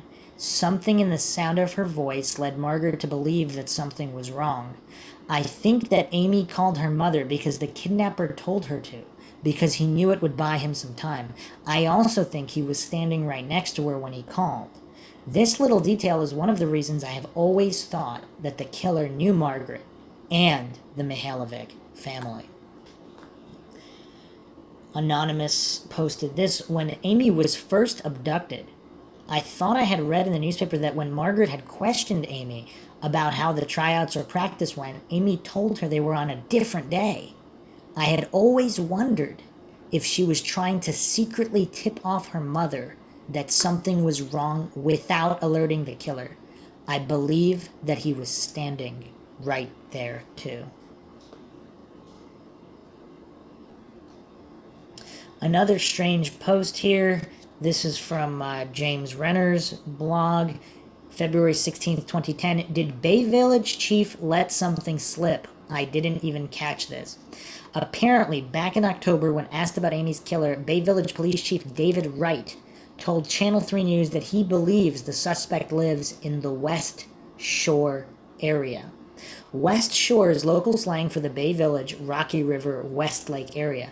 Living within 5 miles of Bay Village, he told the reporter. This leads me to believe that BVPD may have someone they like for this.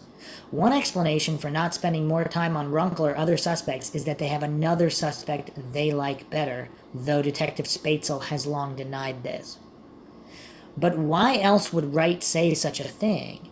That statement would seem to specifically rule out several suspects in their mind. Runkle, Capella, Bound, who live outside that radius, as well as suspects that are dead, Brawler and Strunak. 3 suspects come to mind that still live close to Bay. Mr. Harvey, the math teacher, and the lawyer. I have a big problem with this line of thinking, though. You have to assume the man who committed this crime was comfortable enough to return to Bay after the murder. I don't buy that. Not with two eyewitnesses who could have bumped into him again on the street and identified him as the last person they saw with Amy. Honestly, I don't know what to make of this. It's a damn weird thing to say. This is what James Renner posted. Here's something that's weird, though. Well, not weird, but a possible explanation here is that the murderer is not the abductor. That's why he had no problem continuing to live in the area. He was very confident that the abductor would not betray him. Or possibly that the abductor was dead. Another post here that's a little curious. I'm really pushing this Westlake house because of the story that Bill Hayes talked about. According to Bill, while he and Al Matlock were at the house, Al had gone into the kitchen with the woman that lived there named Sandy. Bill stayed in the other room and overheard this conversation. Quote, Al, you guys are going to get in trouble for doing that to the little girl. End quote from Sandy. Al's reply, quote, nobody cared about that little expletive anyways, end quote. When I called BVPD and questioned them about the house, they said, we know all about the house. End of conversation. So what do they know? So the police have stated that they know all about the house, and if the house was owned by a sheriff, I mean, they should, but apparently they know all about these individuals and the house as well. Another interesting comment here from Amy's friend. I personally know two people besides Kristen Bis that Amy told she was going shopping with a friend after school on Friday. She also said they were going to Parmatown Mall. Wow, so this is quite curious. So Amy's friend here, or Amy's alleged friend, is stating that Amy herself said she was specifically going to Parmatown Mall. And we have not even heard of this mall before in this case. We haven't gone over this.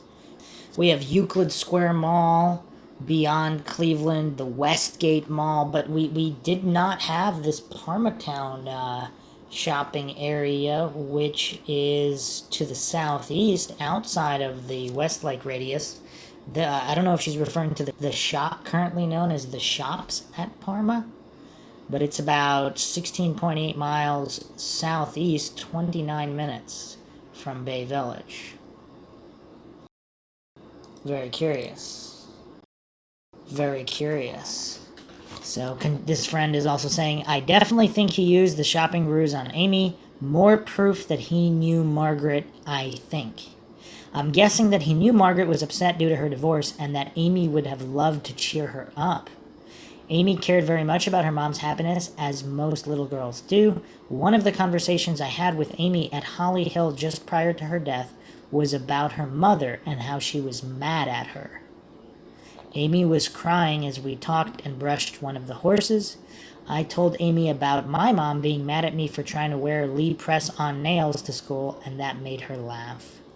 I've always thought that if someone, I never saw anyone, was listening in on that conversation, they would have learned a great deal about how to lure Amy into a trap. Another post here. I get Parmatown would be getting Amy away from Bay even more. I don't believe he intended to take her there, but I mean, why be so specific? Why not just say the mall or lie and say Westgate? To tell her a mall that was not that close seems just odd to me.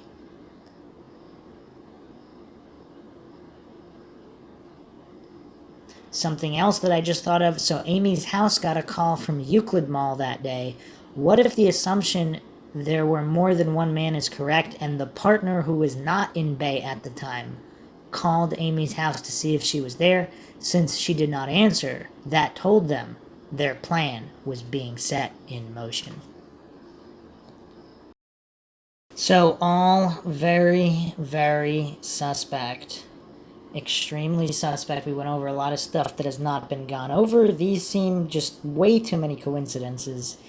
And Al Matlock supposedly still missing. So he might hold the key to all of this, even if he himself didn't perpetrate the crime. He might know individuals who have.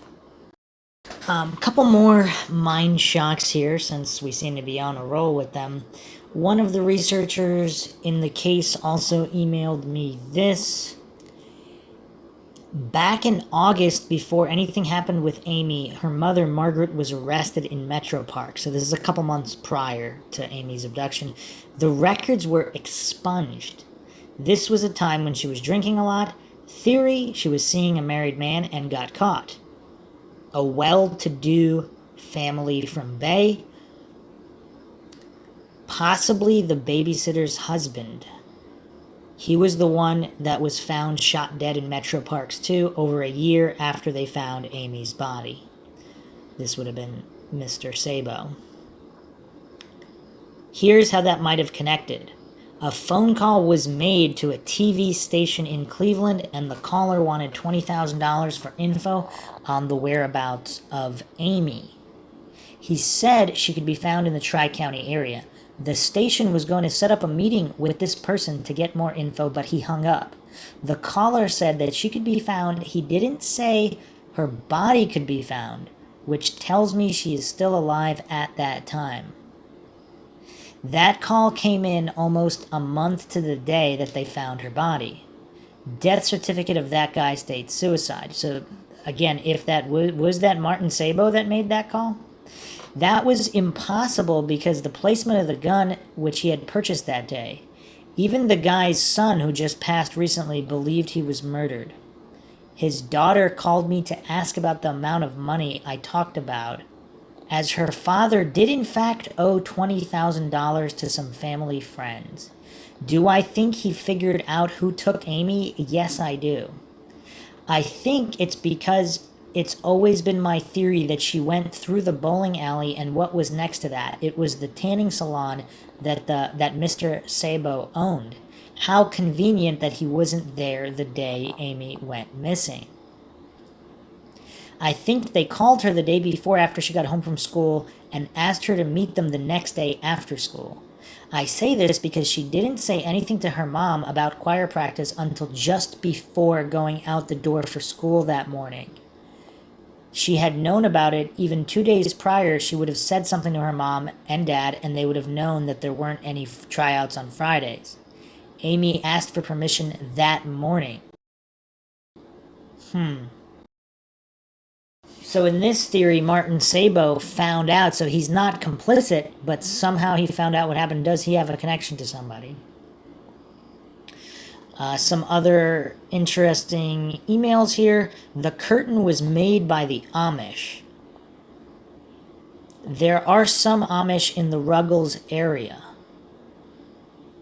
One afternoon, while picking up a piece the Amish made, we struck up a conversation. They were very interested about the Amy Mihaljevic case. They were telling me that one of the deputy sheriffs had a snowplow business and had done their drive in the winter. They went on to say they used to be neighbors but had moved. Of all the people in the world, I was amazed to hear that it was one of the deputies that were alleged to have been involved in the Amy Mihaljevic crime.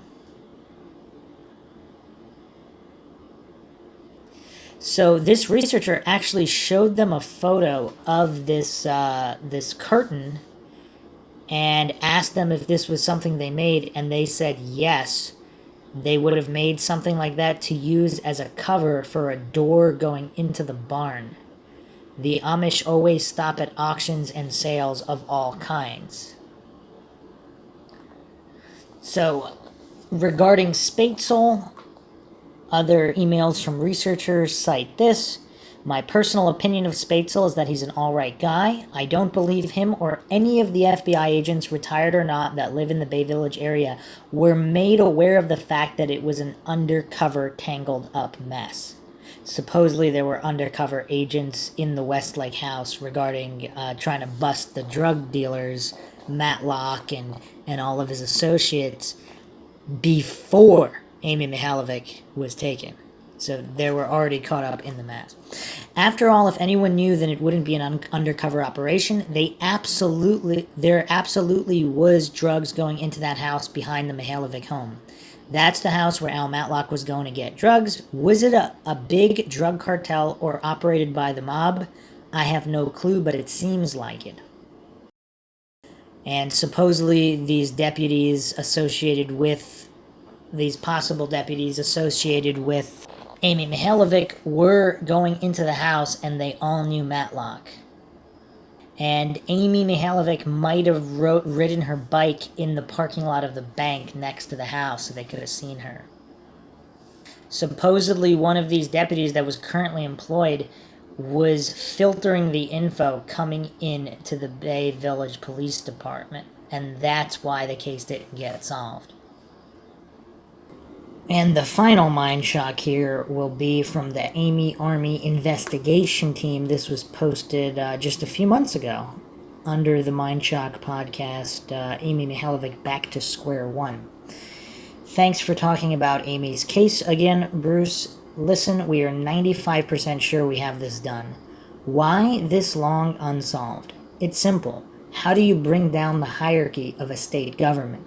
They would have to have overwhelming evidence and maybe even physical evidence to take them down. We don't see them doing this. Our suspect was a child killer tied to Holly Hill through a previous law enforcement suspect through a state politician. Margaret would later work for the same political office and live just a few houses down to the big-time state politician of the same political office in Shaker Heights. The wife of this politician shared a phone number with family of our suspect's young accomplice and had family close to the body discovery site on Township Road 126. She also had family at the former New London mayor's house where the young female bones were found. Drove a 1978 GM with beige interior matching fibers found on Amy. We have multiple witnesses stating they have seen this vehicle, complete with blood-stained backseat, the Buick binder, Amy's boots, the other half of the curtain, the earrings, and the possible murder weapon, scissors. Scissors match well with the anatomical findings of the autopsy in wound depth. She was stabbed in the neck multiple times, or the scissors could have been partially opened to create multiple stab wounds. The stab wounds occurred after the blunt force trauma to the head. She was also stabbed post-mortem in the chest. Her blood loss is very indicative of cult activity, and of course Amy would die the weekend before Halloween. Our suspect was known to regularly draw pictures of the parodies of Jesus. Used same phone ruse to lure his victim to a shopping center and kill that 14-year-old girl 2.5 hours away from Bay Village. Blunt force trauma to the head with the victim's cause of death. Same MO. Has young accomplice that he allegedly gave his vehicle to. This is the hatchback vehicle used to abduct Amy. We also have a witness stating that the very young accomplice told his friends he did something terrible. He would then go on to become a heroin addict and die from overdose. Some close to him state it was suicide. Our abduction suspect matches the Composites 100%, complete with full brown hair in front but balding in the back. Both main Composites, glasses off and on. He was a drug dealer, government snitch, and has multiple arson charges. Rumored porn tape with identifiable people of status allegedly on this tape. The Boland brothers, who were bail bondsmen in the Ashland area, spoke of this tape's existence. Allegedly was in a safe at a restaurant. It was never found. Our abduction suspect may also have a secondary means of connection to Amy, as we have a witness speaking about a friend of Kristen Bayless's stepfather, Riley Bonham, having an odd friend at a party at the Bayless's house. The witness description of behavior and his family match, as well as the city they were from, to our suspect perfectly. Amy was at that party. We have more, way more. When a government office is corrupt, there is no telling how far down the legal system the corruption goes. We estimate hundreds of people know exactly what happened to Amy. Allegedly, Ashland County Deputy Larry Goon, one of the first on scene on County Road 1181, was asked if he knew the truth. His response was allegedly, "I still have family here." Ashland was the place they could go to get away with this crime. There is no telling how many were involved in the assault of Amy once they got her to Ashland. Could be multiple perps. We believe we also have a likely location where Amy was kept and maybe murdered. That house was an arson job. It was on 224 in Nova.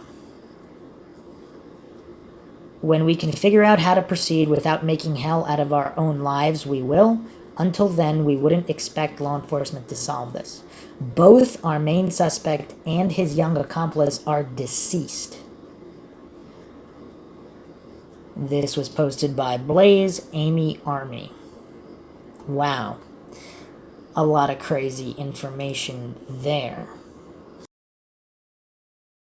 But it's curious because if both of them are dead, who is to be protected? The other individuals involved?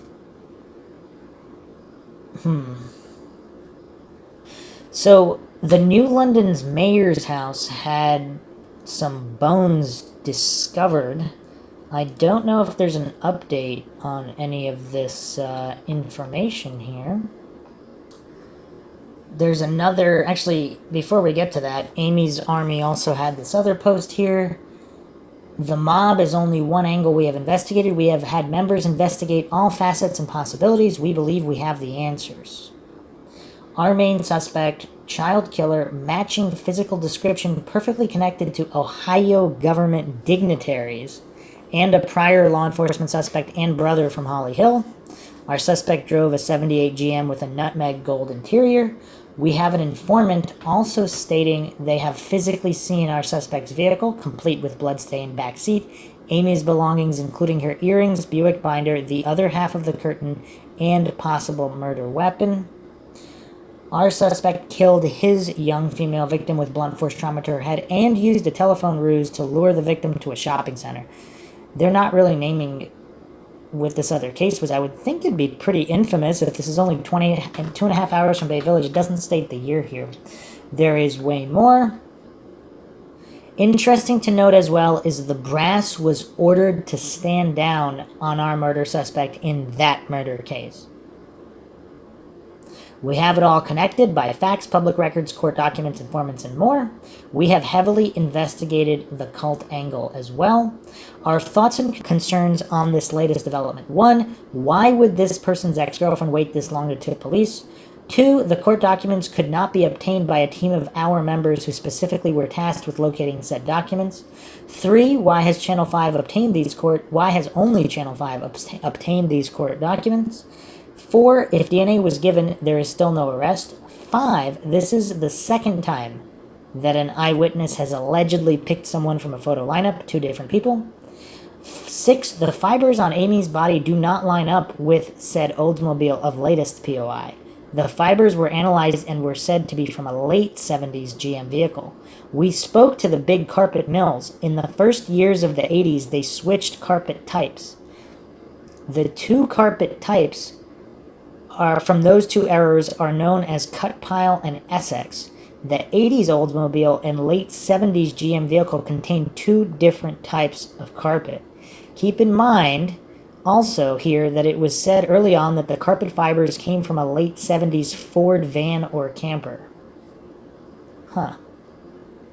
The log cabin you speak of was not an actual log cabin, but a ranch house on the corner of Road 126 and 1181. The siding was cladding to appear as log cabin. Al Matlock's cousin, Dwayne, lived there at the time of Amy's death. If you are interested in chasing down the person allegedly related to Matlock and the POI listed in the court documents, the last names, and he listed a few last names here, might be of interest. There is no telling how many are actually involved. There is no telling how many people actually know the truth or who knows who. We have to rely on factual data, and of all avenues we have pursued, the one containing our suspect and subsequent connection is the most likely answer. They also cite here that Amy's neighbors are POIs. Neighbors that haven't been named yet.